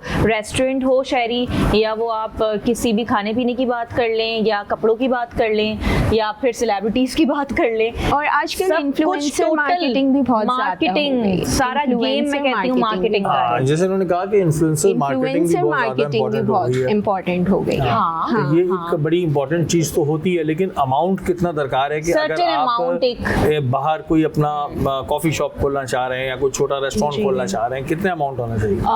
अगर आप घर से बिजनेस स्टार्ट कर रहे हैं तो आप बहुत ही कम अमाउंट में कर सकते हैं। लाइक अगर आप 5,000 लाइक 10,000 में भी आप घर से बिजनेस स्टार्ट कर सकते हैं मिनिमम। ठीक है। और अगर आप लाइक अगर बाहर देखें तो बाहर तो आपको मतलब अगर बड़े पैमाने पे चाहिए कि आपको बड़ा बिजनेस लाइक स्पेस भी ज़्यादा है, शॉप भी बड़ी चाहिए आपको उसके रेंट के हिसाब से, तो वो थोड़ा सा ज़्यादा हो जाता है, अराउंड 40+ चला जाता है। 40 लाख प्लस चला जाता है। ठीक है। अभी इनसे और भी सवाल पूछेंगे बिजनेस के हवाले से। मुफ्ती साहब हमारे साथ मौजूद है। मुफ्ती साहब, जैसे कि आज ज़ाहिर 17 रमज़ानुल मुबारक है, ग़ज़वा बदर हुई थी। ग़ज़वा बदर की बुनियादी वजूहात क्या थी, किन वजह पे ग़ज़वा बदर शुरू हुई थी? बिस्मिल्लाहिर्रहमानिर्रहीम। ग़ज़वा बदर के पेश आने की वजूहात में जो सबसे बड़ी वजह थी वो ये थी कि कुफ़ार मक्का जब मुसलमानों पर जुल्म करते थे और यहाँ तक जुल्म की वजह से उनको मजबूर किया कि वो मक्का छोड़कर मदीना हिजरत करने पर मजबूर हुए और मदीना आए, और वक्तन फ़वक्तन एक दूसरे के लिए जज्बात जंग के बनते रहते थे, क्योंकि वहाँ से कुफ़ार मक्का जो थे वो किसी न किसी सूरत मुसलमानों को तकलीफ़ और अज़ियत पहुँचाते रहते थे। मुसलमान जब मदीना चले गए तो मुसलमानों को इल्म हुआ कि शाम से एक तिजारती काफ़िला कुफ़ार मक्का का वापसी जा रहा है। तो आप सल्लल्लाहु अलैहि वसल्लम की मायत में तकरीबन 313 सहाबा किराम का एक छोटा सा लश्कर था, जो कि मदीना से तकरीबन 120, 25 या 30 किलोमीटर गालिबन मदीने से दूर एक मकाम बदर के मैदान पर, वहाँ पर इन दोनों लश्करों का आमना सामना हुआ, जो कि बाकायदा जंग का कोई लश्कर नहीं था, वो तिजारती काफ़िला था। लेकिन उस काफ़िले को बचाने के लिए जब मक्के वालों को पता चला, अबू जहल को पता चला, तो वहाँ से उन्होंने अपने उस काफ़िले को बचाने के लिए 1000 के तादाद पर मुश्तमिल एक लश्कर भेजा, जिनका आमना सामना हुआ मुसलमानों के इस लश्कर के साथ। उस तिजारती काफ़िले के साथ मुठभेड़ नहीं हुई, असल मुठभेड़ मक्के से आने वाले उस 1000 अफराद जो अबू जहल ने जिसको लीड कर रहा था, जो लीड कर रहे थे उनको, और मुसलमानों की क़ियादत खुद हुजूर सल्लल्लाहु अलैहि वसल्लम कर रहे थे। और ये एक अजीब मारका था, इस्लाम की तारीख़ का सबसे पहला मारका था, जिसमें एक तो रमज़ानुल मुबारक का महीना, फिर गर्मी इंतहा पर, और फिर दूसरा असलहा भी बिल्कुल ना होने के बराबर था, और सवारियाँ भी बिल्कुल ना होने के बराबर थी। जैसे कि दो घोड़े थे और 60-70 ऊँट थे, और उस पर भी बारी बारी वो लोग सवार हुआ करते थे। तो ये एक सब्र आज़मा मरहला था मुसलमानों के लिए। और हुजूर सल्लल्लाहु अलैहि वसल्लम इस पूरे दौरान, इस जंग के दौरान, मस्जिद आरीश एक छपड़ा था जिसको आरीश कहा जाता था, जो आज बदर में मस्जिद आरीश के नाम से एक मस्जिद बनी हुई है बहुत आलीशान। उस जगह पर आप सल्लल्लाहु अलैहि वसल्लम का खैमा था। उस छपरे के नीचे आप सल्लल्लाहु अलैहि वसल्लम मुस्तकिल अल्लाह के हुजूर सजदे में थे और अल्लाह ताला से फ़तह की दुआएं मांग रहे थे। और फिर जबलुल मलाइका, जो कि बदर से बिल्कुल पीछे है, तकरीबन कोई 500 या 600 मीटर बदर के मैदान से पीछे के फासले पर है, जबलुल मलाइका पर अल्लाह रब्बुल आलमीन की तरफ से फिर सूरह अनफाल में जो ज़िक्र हुआ कि हमने फ़रिश्तों को उतारा मुसलमानों की मदद के लिए, और फिर फ़रिश्तों की जमात आई और फिर कुफ़ार के साथ लड़े मुसलमानों की तरफ से, और अल्लाह तबारक व तआला ने फिर मुसलमानों को एक आलीशान फ़तह से नवाजा। और इस ग़ज़वे के फ़तह होने पर अल्लाह रब्बुल आलमीन ने इसके अंदर शामिल होने वाले के लिए एक अजीब ऐलान किया कि अब के बाद, यानी जो जंग बदर में शामिल लोग थे, ये 313, जिसमें से तकरीबन 14 शहीद हुए, फिर जो बाकी थे इनके लिए ये ऐलान हुआ कि अब इनकी पक्की मग़फ़िरत हो गई है। आज से मरने तक जब कोई इनसे कोई ऐसी गलती हो जाए, अल्लाह के नज़दीक उनसे वो गलती माफ़ है। अब ये देखिए ना, ये मुकाम और ये मर्तबा मिला, और इससे सबक ज़ाहिर है हमें यही मिलता है कि अल्लाह की रस्सी को बस हम मजबूती थामे रखें। हम ज़िंदगी में कोई भी काम करने जाते हैं, कि तो ज़ाहिर एक बहुत बड़ा ग़ज़वा है, इस पर तो ज़ाहिर भी आगे भी बात करेंगे, लेकिन हम कोई भी काम करने जाते हैं ना अपनी ज़िंदगी में, तो हम एक कशमकश में रहते हैं, either yes either no, either yes either no, करें नहीं करें, होगा नहीं होगा। नेक काम की भी मैं बात कर रहा हूँ, लेकिन जब आपको ये ईमान आपका पुख्ता होगा ना कि नहीं यार, मैं जो काम करने जा रहा हूँ इसमें अल्लाह भी राज़ी है और कोई ऐसी चीज़ नहीं, तो आप देखिएगा कि आपकी ऐसी मदद होगी। और अरसला ऐसा कई दफ़ा होता है, मुझे लगता है कि आप जब कोई काम कर रही होती हैं ऐसा जो नेक काम होगा, तो आप खुद कहती हैं कि यार ये मदद हुई कहाँ से, आपको पता भी नहीं चलता चीज़ें कहाँ से हो जाती हैं। ये चीज़ अल्लाह की तरफ, लेकिन आपका जो बिलीव है ना, मुझे लगता है वो स्ट्रॉन्ग होना चाहिए। बिलीव स्ट्रॉन्ग है, आप दुनिया में हर काम कर सकते हैं, नेक काम दुनिया में हर कर सकते हैं। आपका बिलीव स्ट्रॉन्ग होना चाहिए कि मेरा रब मुझे सुन रहा है, मुझे देख रहा है, मेरी शहरक से करीब है और ये मेरी बात ज़रूर रखेगा।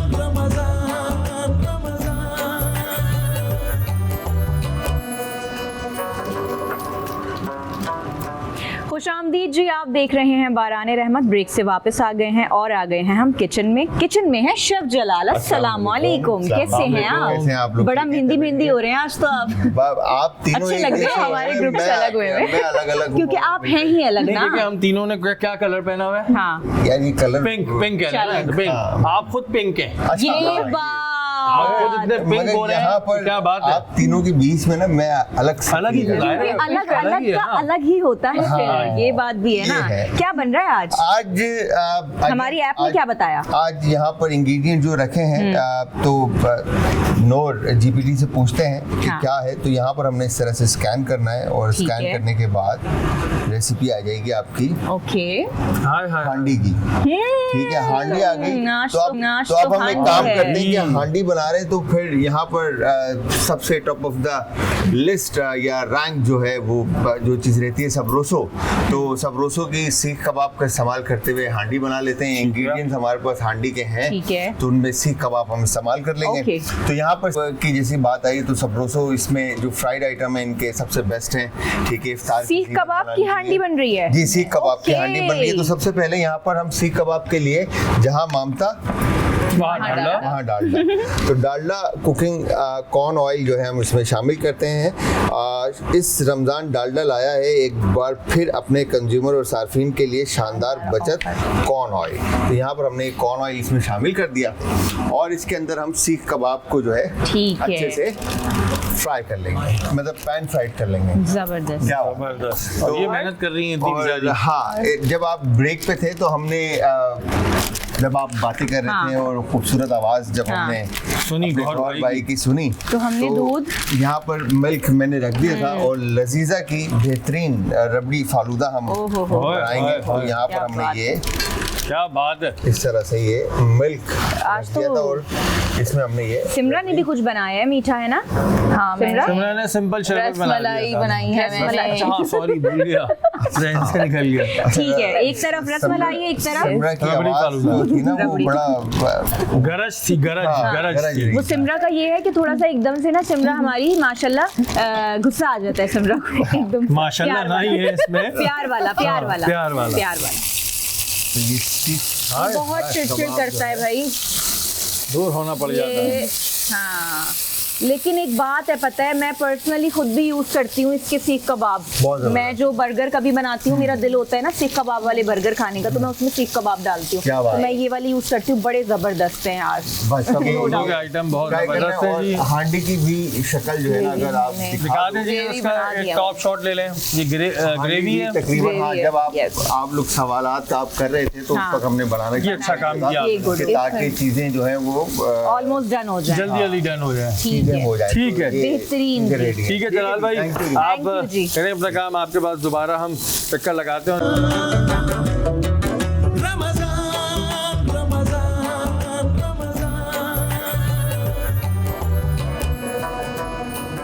खुशामदीद जी, आप देख रहे हैं बाराने रहमत। ब्रेक से वापस आ गए हैं और इसी के साथ कुछ सवाल जो है वो आपसे करना चाह रही थी।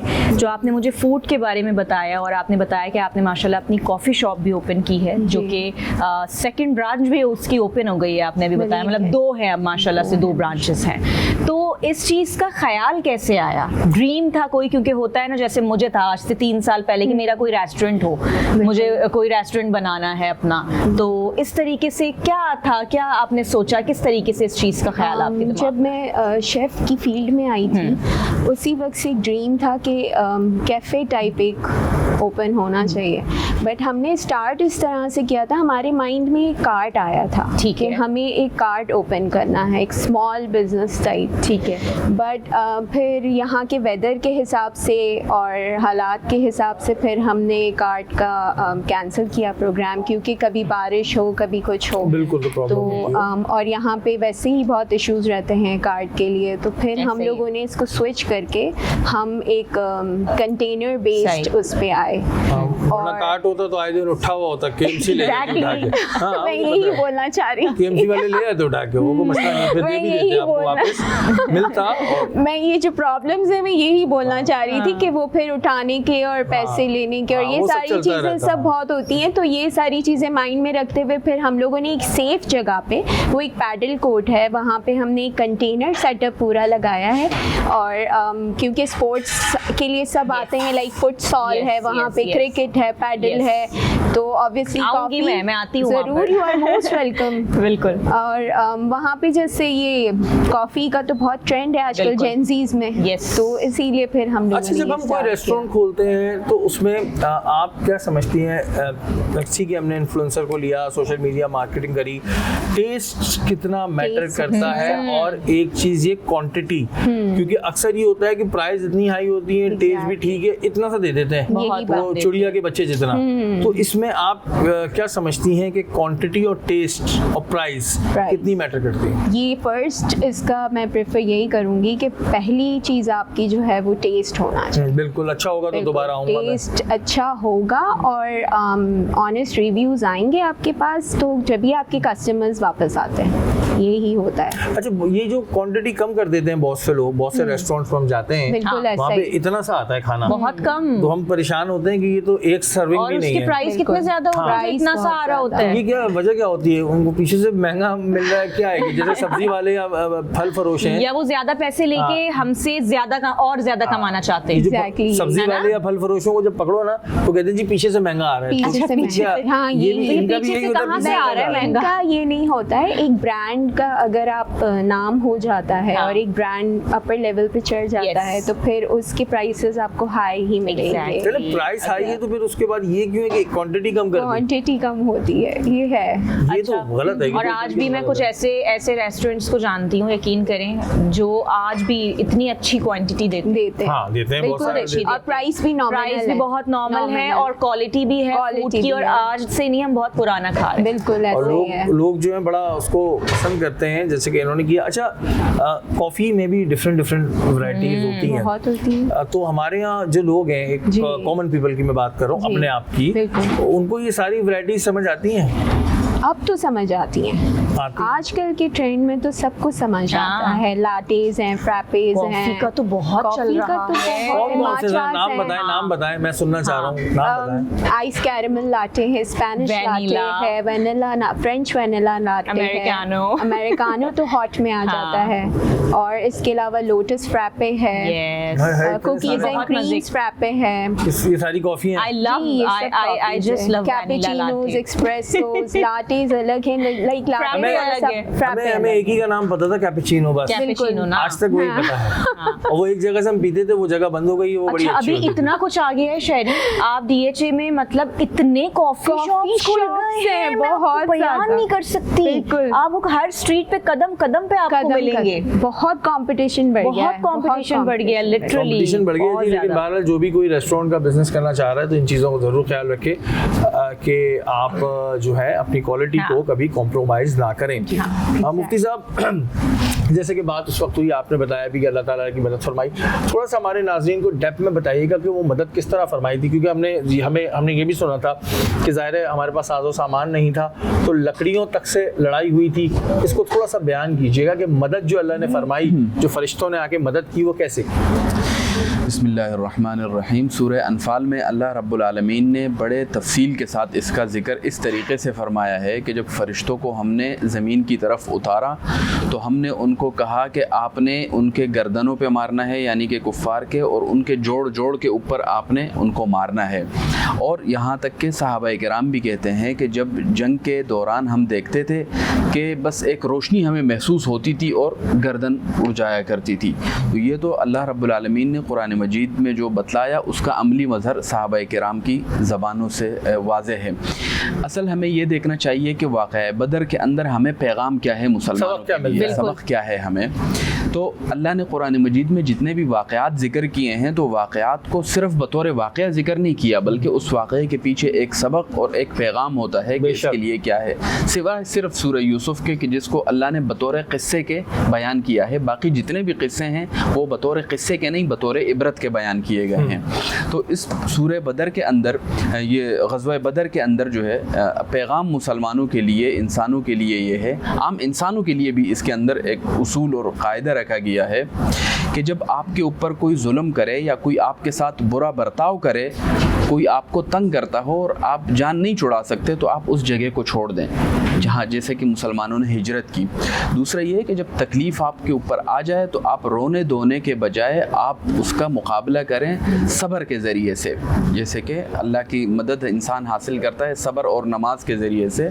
तो सब्र करना चाहिए, पीठ नहीं फेरनी चाहिए और उसका मुकाबला करना चाहिए। तो मुश्किल हालात में मुसलमानों ने सब्र किया। मक्के के अंदर उनके साथ जो मुश्किल वक्त हुआ, शब अबी तालिब का वाक़या हुआ, 3-3.5 साल उनको एक घाटी के अंदर बंद रखा गया, सोशल बाइकआउट किया गया, इकोनॉमिक बाइकआउट किया गया मुसलमानों का। खाने पीने के लिए बूंद बूंद को मुसलमानों के बच्चे बिलक बिलक के रोते थे और भूख की हालत से। अच्छा सॉरी, मैं आपके यहाँ पे बात काटूंगा। आपने कहा सब्र करो, वो कौन से मुकामात पे जिस पे सब्र मना है? इधर सब्र ना करो, कोई है ऐसी चीज़ें जिस पे सब्र नहीं करना चाहिए? देखें, सबसे पहले ना सब्र करना चाहिए, ना इस बात का वेट करना चाहिए कि भाई ठीक है अल्लाह ताला तो ज़ाहिर है हमारी शहर से करीब है, लेकिन क्या कुछ ऐसी चीज़ें हैं कि जिसके ऊपर सब्र भी नहीं करना चाहिए और जिस पे बर्दाश्त भी नहीं, मतलब कि जिस पे अल्लाह ने भी मना किया है कि आप इस पे बिल्कुल बर्दाश्त ना करो। सबसे पहले जो अल्लाह रब्बुल आलमीन ने खुद कुरान में फरमाया है कि जिसमें जल्दबाजी करो, तो फरमाया सारिउ इला मगफिरतिम मिर रब्बिकुम, अल्लाह की मगफिरत की तरफ लौटो, यानी कि नेकी के काम में आप सब्र नहीं करें कि कुछ सब्र करूं, नेकी की तरफ बगैर सोचे समझे आप आगे की तरफ जाएं। लेकिन यहाँ बात हो रही है मामलात में कि कहाँ हमें सब्र करना चाहिए। अगर हमारी अपनी ज़ात टारगेट होती है किसी भी हवाले से, जैसे कि हुजूर अलैहिस्सलातु वस्सलाम को ज़ाती तौर पे जितनी भी तकलीफ़ पहुंचाई गई, चाहे वो नमाज की हालत में उनके ऊपर कांटे डाले जाते या ओजड़ियाँ रखी जाती, आप सल्लल्लाहु अलैहि वसल्लम ने उसके ऊपर इंतकाम कभी नहीं लिया। लेकिन जहाँ बात आई अल्लाह रब्बुल आलमीन की या रिसालत की बात आई या हुजूर सल्लल्लाहु अलैहि वसल्लम के नामूस की बात आई, यानी रिसालत के नामूस की, रिसालत की इज़्ज़त की बात आई, वहाँ आप सल्लल्लाहु अलैहि वसल्लम ने इंतज़ार नहीं फरमाया। इसकी एक मिसाल, जब मक्का फ़तह हुआ तो सब लोगों को अमन दे दी गई, सब लोगों को कहा गया कि सबको आम माफ़ी है, आम माफ़ी का ऐलान हुआ। लेकिन कुछ लोग ऐसे थे जिनके लिए आप सल्लल्लाहु अलैहि वसल्लम ने फरमाया कि इन 6 लोगों को जहाँ पर भी पाओ इनको कत्ल कर दो। अब उनमें से एक शख्स था इब्न खतल, जो मशहूर शायर भी था और अपनी शायरी के ज़रिए से वो मुसलमानों के अंदर या कुफ़ार के अंदर नफ़रत फैलाता था, हुजूर सल्लल्लाहु अलैहि वसल्लम की रिसालत को टारगेट करता था। आप सल्लल्लाहु अलैहि वसल्लम ने इन 6 लोगों के मुताल्लिक़ और इब्न खतल के मुताल्लिक़ फरमाया गया कि इनको जहाँ भी पाओ उनको कत्ल कर दो। तो सहाबा ने कहा कि इब्न खतल जाके बैतुल्लाह के पास ग़िलाफ़ काबा के अंदर लिपट के छुप गया है। यहाँ तक उनको भी पता था कि हरम के अंदर मुशरिकीन हो या मुसलमान हो वो खून खराबा नहीं करते थे, कुफ़ार मक्का भी इस चीज़ का एहतराम करते थे। अल्लाह रब्बुल आलमीन ने इस मौके पर हुजूर सल्लल्लाहु अलैहि वसल्लम से ये चीज़ सादिर करवाई कि हरम की हुर्मत अपनी जगह पे, हरम की हुर्मत से हुजूर की हुर्मत ज़्यादा है, ये साबित करवाया। उन उसूलों को जहाँ पर मुसलमान और मुशरिकीन मुत्तफ़िक़ा तौर पर पुरअमन रहते थे, उस जगह पर आप सल्लल्लाहु अलैहि वसल्लम ने कहा कि अगर वो ग़िलाफ़ काबा के अंदर भी छुपा हुआ है उसको वहाँ भी कत्ल कर दो, यानी उन सारी चीज़ों को साइड पे। अब एक सवाल पैदा हो गया, जैसे कि आपने कहा कि अगर अपनी ज़ात पे बारी आ रही है तो सब्र कर लो, फिर ये क्यों कहा जाता है कि गलत होते देखो तो पहले हाथ से रोको, ज़बान से रोको, नहीं तो दिल से बुरा मानो, और दिल से बुरा मानना बहुत कम दर्जे में आता है। तो फिर अगर हम सब्र कर रहे होंगे और गलत चीज़ हो रही है तो फिर हम कैसे सब्र करें? हमें तो हाथ से रोकना पड़ेगा। ये एक मशहूर हदीस का जुमला है जो आप फरमा रहे हैं। ये 3 चीज़ें जो 3 दरजात ईमान के बताए गए हैं, ये अमर बिल मारूफ और नही अनिल मुनकर से वाबस्ता हैं। और अमर बिल मारूफ और नही अनिल मुनकर जो है वो हुक्मरान तबके से वाबस्ता होती है चीज़, जो फोर्सफुली लागू कर सकते हैं किसी चीज़ को, यानी कोई अथॉरिटी हो। ये आम लोगों के लिए नहीं है, ये सबसे पहले शुरू होती है कि जो हमारे हुक्मरान हैं या जो हमारी सल्तनत चला रहे होते हैं, सबसे पहले ये हुक्म उनके लिए है कि अगर आप कोई बुराई देखें तो सबसे पहले आप उसको बज़ोरे बाजू आप ये एक आम आदमी के लिए नहीं, आप ये कह रहे हैं? जी, इसका सबसे पहला दर्जा ही ऊपर से शुरू होता है, तदरीजन फिर ये नीचे आता है। हम यहाँ पर क्या करते हैं कि एक आम इंसान को, अगर आम इंसान को हम ये इख्तियारात दे देते हैं, वहाँ उससे फसाद फितना शुरू हो जाता है, क्योंकि हर इंसान पर हाथ के, क्योंकि 3 दरजात हैं ना कि हाथ से रोकें। कई जगहों पे, कई निशिस्तों पे बैठ के इस पे बात हुई है और कहा गया है कि अगर आप होते देखें, आपसे मुराद हम कोई गलत काम होते देख रहे हैं तो या तो हम उसको हाथ से रोकें, नहीं तो ज़बान से रोकें, नहीं तो दिल में बुरा रखें। बात यही है ना कि ये तदरीजन नीचे आती है, आपके पास कितने इख्तियारात हैं रोकने के। ठीक है, इसको हम डिस्कस करेंगे क्योंकि यहाँ पर थोड़ी सी कंफ्यूजन मुझे भी हो गई और कुछ लोगों को भी रहेगी। किरण, आपका बहुत शुक्रिया, आप हमारे निशिस्त में आए और आपके लिए बहुत सारी नेक तमन्नाएं कि आप अपने काम को आगे अच्छे से लेके जाएं और नाम बनाएं, और जब हम आए तो हमें थोड़ा डिस्काउंट दे दीजिएगा। बस इससे ज़्यादा हम आपसे इन्विटेशन है आपके लिए। इन्विटेशन है तो बिल्कुल आएंगे, जब भी आए थोड़ा डिस्काउंट दे दीजिएगा, थोड़ा हमारा भी फ़ायदा हो जाए। यहाँ वक्त ब्रेक के बाद हाजिर होता है।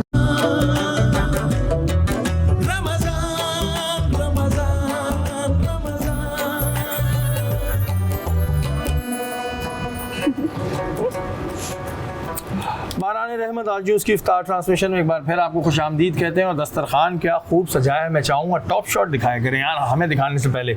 सीख कबाब कढ़ाई, ये सीख कबाब हांडी और ये क्या चीज़ें हैं भाई? ये फालूदा कुल्फा भी फ्रिज में जाएगा। ये समरा ने बनाया है जो रसमलाई है। हंसने की क्या बात है, आप टूट गई है क्या? तो फिर हंसी बनाई, हंसी क्यों है आप यार? बादाम पिस्ते नहीं डले हुए बस उसमें। बादाम पिस्ते यहाँ पे होंगे नहीं। और पराठे कौन लाया? पराठे बनाए किसने बनाए? आपने? इन्होंने मिल के बनाए, सबरोसों ने बनाए ना जी, सबरोसों के पराठे और मतलब मिल के बनाए। लेकिन बहरहाल बहुत जबरदस्त भाई, बहुत जबरदस्त दस्तरखान है। और मैं बता दूं उधर आबे दुबई भी है, और आबे दुबई जो है ये बड़ा ही जबरदस्त ब्रांड है। इसमें जो जो चीज़ें लिखी हुई हैं इंग्रेडिएंट वो तमाम शामिल है। और 250 ml की बोतल मिलती है, तो बहुत ईजिली आप इसे परचेज करके अपने दस्तरखानों में, अपने घर की महफिलों में और शादियों में, ब्याह में भी इसको इस्तेमाल कर सकते हैं। बहुत अच्छा पानी है आबे दुबई।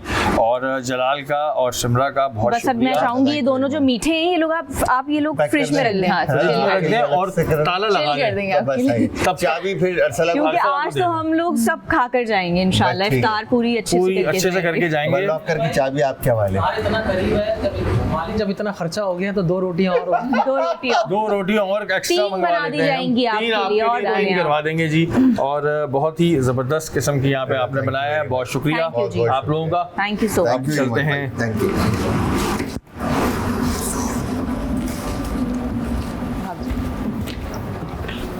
मैं भी जा रही हूँ चेंज करना। जी हमारी फिनिश एक्सप्रेस तक हमारे काबिल एहतराम मुफ्ती फैसा मौजूद है। अस्सलाम वालेकुम। वालेकुम सलाम। कैसे मिजाज हैं आप लोग? अल्लाह का फजल, आप ठीक ठाक? मुफ्ती साहब बात हो रही है ग़ज़वा बदर के हवाले से, जैसे कि अल्लाह ताला ने मदद फरमाई, उस पर मैं चाहूँगा कि थोड़ा सा आप भी बयान कीजिए। बस ग़ज़वा बदर इस्लाम की तारीख़ में सबसे पहला मार्का था कि जो 17 रमज़ान मुबारक को ये मार्का जो है ना इसका आगाज़ हुआ।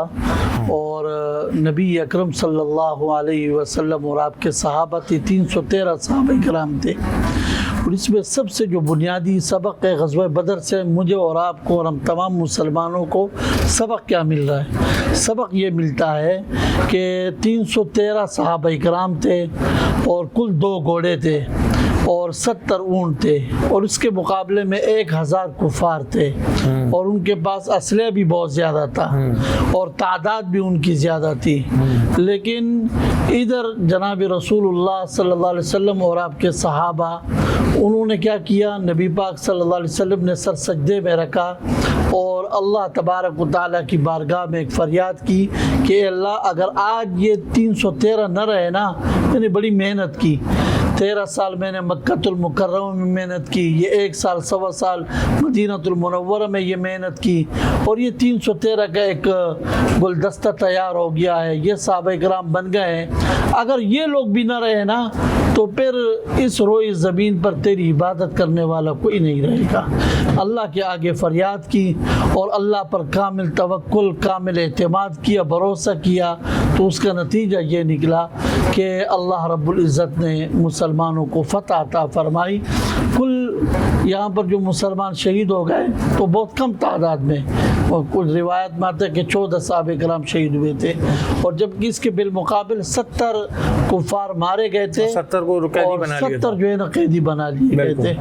तो ये मुझे और आपको सबक मिलता है कि मुसलमानों को चाहिए कि सिर्फ़ और सिर्फ अल्लाह तबारक व तआला की ज़ात पर भरोसा करें। और दूसरा सबक और पैगाम जो ये है ना, ये 313 थे ना, तो ये 313 ही मोमिन थे, इसमें फिर कोई दूसरा ग्रोह नहीं था, एक ही ग्रोह था, अहले ईमान का ग्रोह था, मुसलमानों का ग्रोह था।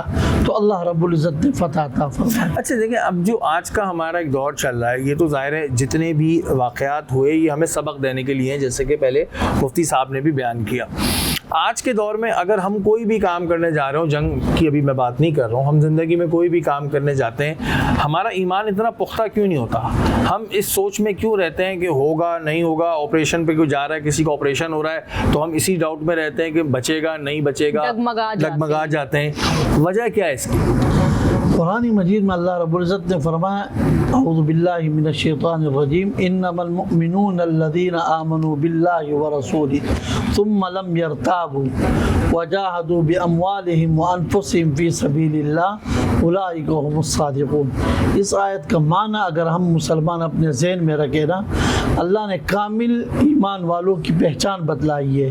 फरमाया इन्नमल मुमिनूना अल्लज़ीना आमनू, कामिल ईमान वाले वो लोग हैं कि जो अल्लाह पर ईमान लाए और अल्लाह पर ईमान लाने के बाद अल्लाह के पैगंबर पर ईमान लाए, तुम लम यरताबू, फिर वो शक न करे कि पता नहीं अल्लाह मेरा ये काम करेगा या नहीं करेगा। और शक करते हैं तो फिर दायरा फिर आप मान ही नहीं ना, फिर तो बात तो फिर डगमगाए नहीं। इन तुम लम यरताबू कि अल्लाह ये करेगा कि नहीं करेगा, अल्लाह राहत लाएगा कि नहीं लाएगा, अल्लाह औलाद देगा कि नहीं लाएगा। वजाहदू बिअमवालिहिम व अनफुसिहिम फ़ी सबीलिल्लाह, और अल्लाह के रास्ते में जिहाद करे माल के साथ, जान के साथ। तो फरमाया उलाइका हुमुस सादिक़ून, यही लोग क्या है, सच्चे हैं। देखिए एक है मादियत और दूसरा है अल्लाह की ज़ात पर ईमान। तो इंसान को ये सोचना चाहिए कि जब इंसान अभी रहम मादर में था तो अल्लाह रब्बुल इज़्ज़त इसको ग़िज़ा दे रहा था और एक रास्ता था, उससे अल्लाह रब्बुल इज़्ज़त ग़िज़ा दे रहा था। जब दुनिया में आकर आँख खोली तो अल्लाह ने दूध की 2 नहरें जारी कर दी वालदा की छाती पर। एक दरवाज़ा बंद किया, अल्लाह ने 2 दरवाजे। बेशक इसमें एक मिनट ये जुमला मैं और पूरा करूँ जी। 2 दरवाजे बंद कर दिए, अल्लाह ने 4 खोल दिए। फरमाया अनाज भी तेरे लिए, फ्रूट भी तेरे लिए, जानवरों का दूध भी तेरे लिए, जानवरों का गोश्त भी तेरे लिए। एक दरवाज़ा बंद किया, 2 दरवाजे खोल दिए, 2 दरवाजे बंद किए, 4 दरवाजे खोल दिए। फरमाया इन चारों को बंद करूंगा तो जन्नत के 8 दरवाजे खोल दूंगा। सुभान अल्लाह। बिल्कुल जी, ये बात है कि जितनी भी चीज़ें होती हैं, मैं हमेशा ही कहता हूँ कि कुरान पढ़ो, समझ के पढ़ो, नमाज पढ़ो, समझ के पढ़ो। तो ये जितने भी वाक़यात होते हैं इस वजह से होते हैं कि इससे हम कोई सबक लें, ना कि हम सिर्फ सुने और कहें जी सुभान अल्लाह। यहाँ वक्त तो एक ब्रेक का, ब्रेक के बाद हाजिर होगा।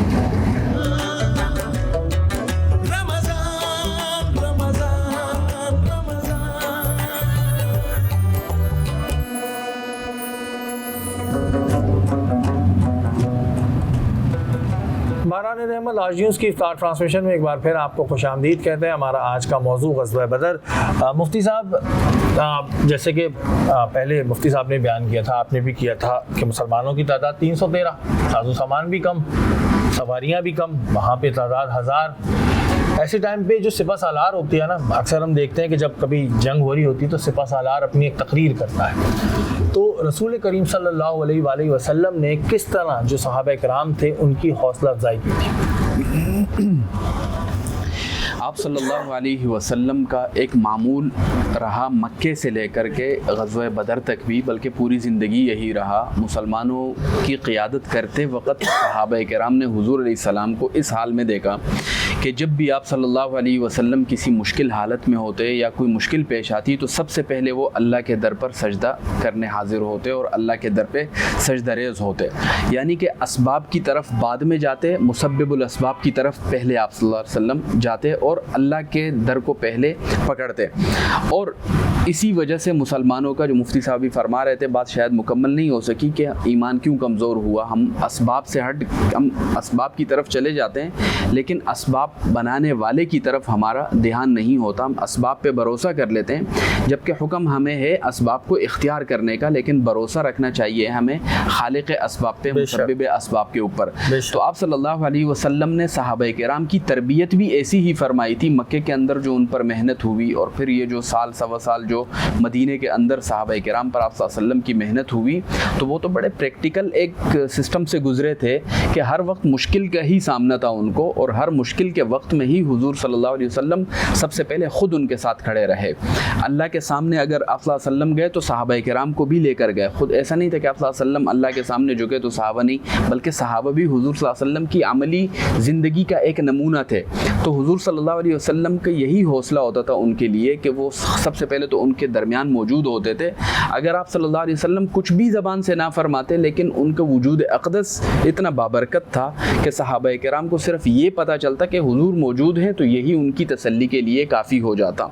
ये भी यकीनी था कि हुजूर सल्लल्लाहु अलैहि वसल्लम को कभी शिकस्त नहीं होनी थी, यकीनी फतह थी। लेकिन इन यकीनी फतूहात की बशारतों के बावजूद भी आप सल्लल्लाहु अलैहि वसल्लम आजिज़ी का पेकर रहे और इनकिसारी दिखाते रहे, अल्लाह के सामने सजदरेज़ भी होते रहे, सहाबा किराम को हिम्मत भी दिलाते रहे। यहाँ तक कि एक मौके के ऊपर गालिबन ग़ज़वा उहुद के अंदर जब हज़रत साद बिन अबी वक़ास रज़ियल्लाहु अन्हु जब तीर अंदाज़ी कर रहे थे आप सल्लल्लाहु अलैहि वसल्लम की तरफ से, तो आप सल्लल्लाहु अलैहि वसल्लम ने उनका हौसला बढ़ाने के लिए यहाँ तक फरमाया कि ए साद मारो और तीर, मेरे माँ बाप आप पर फ़िदा हों।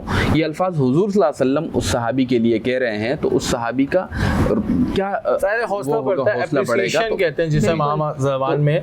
तो बड़े तरीक़े के साथ जो हमारे नबी पाक हैं वो हौसला बढ़ाया करते थे, और हौसले से बड़ा ज़ाहिर है इंसान को एक हिम्मत मिलती है। अगर आप किसी इदारे में या कहीं भी काम कर रहे हो, कोई भी काम करो, जैसे हम ये पोस्टिंग कर रहे हो, और अगर हमें कोई मिसाल के तौर पे बोल दे तो हमारे अंदर एक बड़ा हौसला आएगा।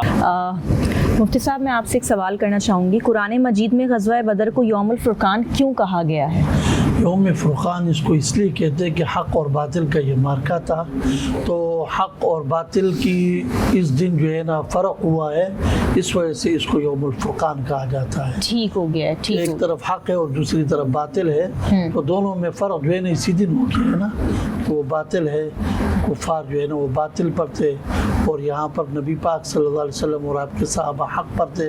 हक़ और बातिल के दरमियान फ़र्क करने वाला ये एक मार्का हुआ है, इसलिए इसको यौमुल फुरक़ान। अच्छा, आज के दौर में आप पूछना चाह रही थी? पूछ लें क्या? नहीं। आज के दौर में अगर हम हक़ व बातिल की बात करते हैं तो लोग ज़्यादातर बातिल के साथ खड़े हैं, जबकि हम सब नबी पाक सल्लल्लाहु अलैहि वसल्लम से प्यार करते हैं, अल्लाह को मानते हैं, कुरान पढ़ते हैं, नमाज़ पढ़ते हैं, लेकिन ज़्यादा हमारा फोकस बातिल की तरफ क्यों होता जा रहा है? कि अगर हम देख रहे हैं कि ये पावरफुल है, चाहे ये बातिल है, हम कहते हैं चलो जी इसकी तरफ बढ़ जाओ। जो बेचारा हक़ पर है उसको हम कहते हैं इग्नोर कर दो, कि चलो यार ठीक है तुम छोड़ो ना, तुम क्यों कर रहे हो, चलो मफामत से काम लो। सारी मफामत से काम लेना हम उसी को कहते हैं जो कमज़ोर होता है। ये सिर्फ इस दौर में नहीं, ये हर दौर में ऐसे ही रहा है।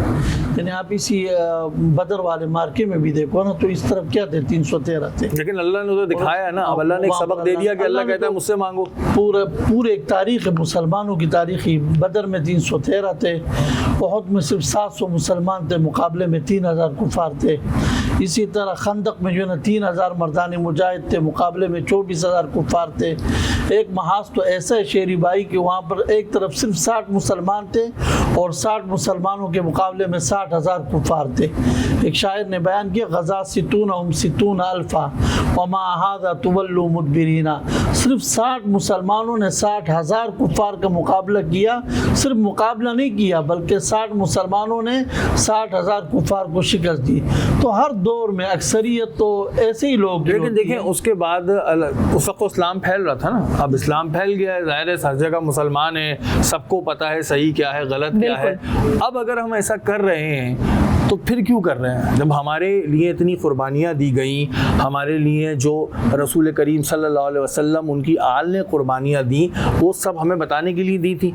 अब हमें पता चल चुकी हैं कि कितनी कुर्बानियों के बाद है, तो आज हम फिर उस तरफ क्यों जा रहे हैं?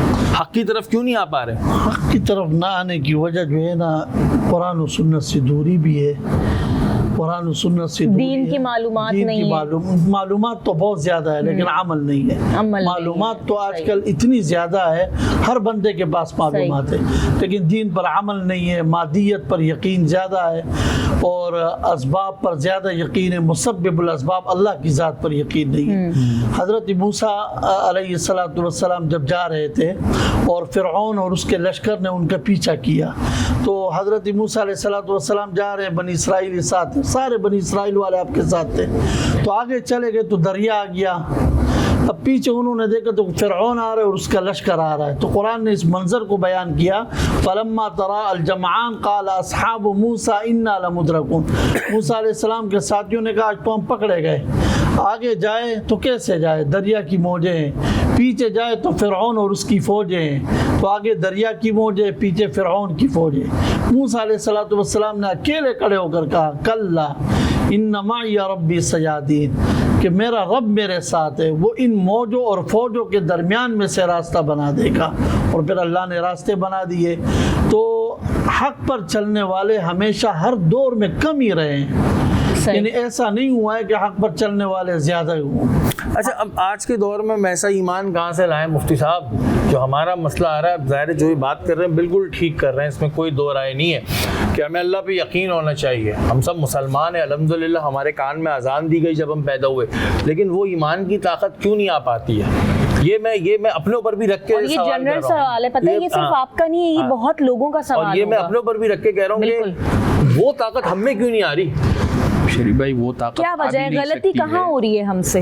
वो ईमान कुछ तो आ जाए, कुछ तो परसेंट आ जाए, हम में भी मुसलमान हैं हम भी। हुजूर सल्लल्लाहु अलैहि वसल्लम ने फरमाया ना कि जितना जितना वक्त गुजरता जाएगा हुजूर अलैहिस्सलाम से दूर होता जाएगा, उतना हम लोगों का ईमान भी कमज़ोर होता जाएगा।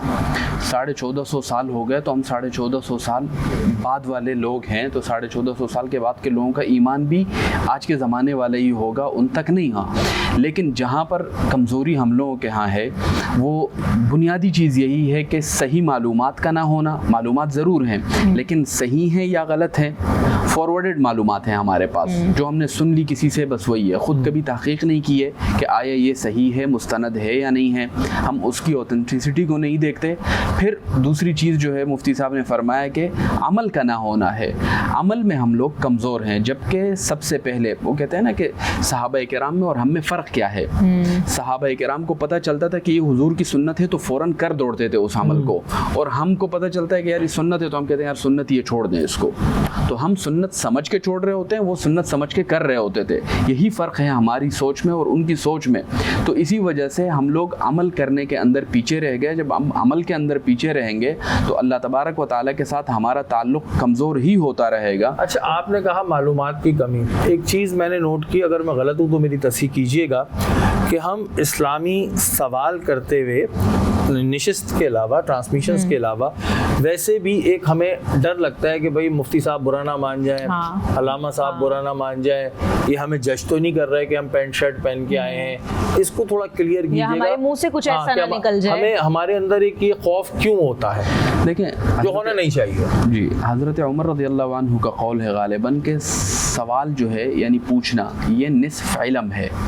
लोग इसमें शर्मा रहे होते हैं कि हम सवाल करेंगे तो पता नहीं है क्या समझेंगे, कुछ नहीं समझते। हकीकत ये है कि एक मिसकॉन्सेप्शन है लोगों को कि वो अगला शायद बुरा मान जाएगा। कभी हम डॉक्टर से पूछ रहे होते हैं तो हमने ये नहीं सोचा, कभी हम लोग किसी दुनियावी काम के लिए, कि गाड़ी के लिए जाते हैं, घर के लिए जाते हैं, वहाँ तो 10-10 सवालात कर रहे होते हैं। कभी हमने ये नहीं सोचा कि यार ये कहीं बुरा ना मान जाए। बिल्कुल, क्योंकि वहाँ पर आप पैसे दे रहे हैं और वहाँ पर आप चीज़ ले रहे हैं, तो आप बेधड़क हो कि आप सवाल कर रहे होते हैं। यहाँ चूँकि दीन का सवाल है, आपको पैसे देने नहीं पड़ रहे, तो इसलिए आपके अंदर एक खौफ बैठ गया है, गैर हिस्सी तौर के ऊपर हम कहें, आप सवाल करते हुए इसीलिए घबरा रहे होते हैं। बिल्कुल आप बेधड़क होकर के सवाल पूछें।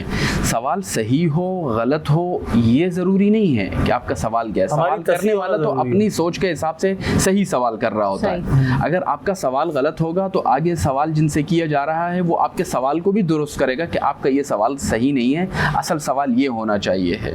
तो बिल्कुल लोग जो है मालूमात अगर नहीं है तो ये कोई इतनी बड़ी बात नहीं है। अगर वो सवाल करे तो वो कोशिश करने वाला है, और जो कोशिश करता है वो कहते हैं आप मंजद दवजद है कि जिसने कोशिश की उसने पा ली। तो अगर एक बंदा सवाल करे मालूमात हासिल करने के लिए या दीन के किसी मसले के पूछने के लिए या कोई भी ऐसी दीन के हवाले से मालूमात हासिल करने के लिए अगर वो सवाल नहीं करता तो इसके अंदर कसूर उसका अपना है कि वो खुद सवाल नहीं कर रहा। फिर ये कहना कि हम लोगों तक मालूमात नहीं पहुंची, तो कैसे पहुंचेंगी जब आप पूछ ही नहीं रहे? क्योंकि आलिमुल गैब या हुजूर सल्लल्लाहु अलैहि वसल्लम तो है नहीं कि हम बिल्कुल। मुफ्ती साहब मुझे ये बताएं कि नबी पाक की सीरत के मुताबिक हम अपनी ज़िंदगी किस तरह बसर कर सकते हैं? सबसे पहले आप देखें कि आपकी जो 24 घंटे की ज़िंदगी है, क्योंकि हम कोशिश तो कर सकते हैं। बिल्कुल कोशिश ही, हम कोशिश के मुकल्लफ हैं। बिल्कुल कोशिश के मुकल्लफ हैं, हम नकल कर सकते हैं उनकी। ख़वातीन पहले भी गुजरी हुजूर सल्लल्लाहु अलैहि वसल्लम के ज़माने में, मर्द पहले भी गुजरे हुजूर सल्लल्लाहु अलैहि वसल्लम के ज़माने में, नौजवान भी गुजरे, बूढ़े भी गुजरे। तो हर तबका उस ज़माने में भी मौजूद था। तिजारत वाले भी मौजूद थे, बड़े बड़े ताजिर भी मौजूद थे, बड़े बड़े कमांडर भी मौजूद थे। तो हर तबके के लोगों ने ज़िंदगी गुजारी और उनको अल्लाह रब्बुल आलमीन ने कामयाबी का सर्टिफिकेट दिया कि ये लोग कामयाब हैं। तो वो कामयाब कैसे थे? तो उन्होंने अपनी जो 24 घंटे की ज़िंदगी होती है, जो 24 घंटे की हमारी साइकिल है, हम ये देखें कि इसके अंदर हम अपना वो कहते हैं ना सेल्फ अकाउंटेबिलिटी हम नहीं कर रहे होते। रात को सोते वक्त हमें कम से कम 5 मिनट हमें अपने आप को देने चाहिए बिल्कुल सेल्फ अकाउंटेबिलिटी के लिए, कि हम ये देखें कि हमने आज कितना अल्लाह के हुकूक को अदा किया, कितने बंदों के हुकूक को अदा किया, कितने अल्लाह के हुकूक को तोड़ा, कितने बंदों के हुकूक को तोड़ा। जब हम अपना मुहासबा और खुद एहतसाबी के अमल से गुजरेंगे तो हम अपने आप के अंदर ग्रूम कर सकते हैं आपको अच्छी चीज़ों। बिल्कुल जी, ये चीज़ बहुत ज़रूरी होती है। आप अपने आप को खुद देखें कि आप कहाँ किधर गलत जा रहे हैं, किधर सही जा रहे हैं, पता सबको होता है को। और अगर आपको कोई सवाल करना है किसी मुफ्ती साहिबान से, किसी अल्लामा साहिबान से, तो बिला झिझक करें, लेकिन एक तरीक़ा और तौर तरीक़ा होता है, वो तो आपको पता होना चाहिए।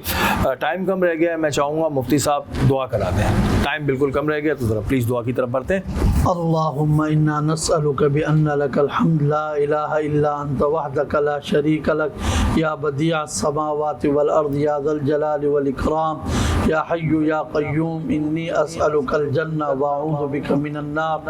अल्लाहुम्मा सल्लि अला मुहम्मदिन नबिय्यिल उम्मी व अला आलिहि व अस्हाबिहि व सल्लम तस्लीमन कसीरन कसीरा।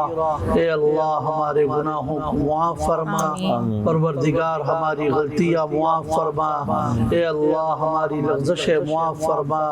ए अल्लाह, हम सबको अच्छे अमाल की तौफ़ीक़ अता फरमा, बुरे अमाल से बचने की तौफ़ीक़ अता फरमा। जितने भी बीमार है अल्लाह सबको सेहत कामिल नसीब फरमा।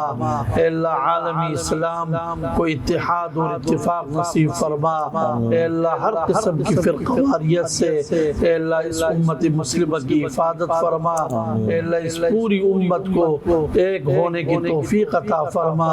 अल्लाह आज हज़ारों खुदाओं को मानने वाले मुसलमानों के मुकाबले में एक है, और एक अल्लाह को मानने वाले दड़ों में तकसीम है। अल्लाह इस बिखरी हुई उम्मत को अल्लाह एक होने की तौफ़ीक़ अता फरमा। अल्लाह हमारे प्यारे नबी मोहम्मद अरबी सल्लल्लाहु अलैहि वसल्लम के प्यारे और मुक़द्दस हाथों से क़यामत के दिन हौज़ कौसर का जाम नसीब फरमा। अल्लाह जितने भी मुसलमान रोज़े रख रहे हैं अल्लाह सबके रोज़ों को, क़ियाम को, क़ुऊद को, तमाम इबादत को कबूल और मंजूर फरमा। व सल्लल्लाहु अला नबी व आलिहि व अस्हाबिहि।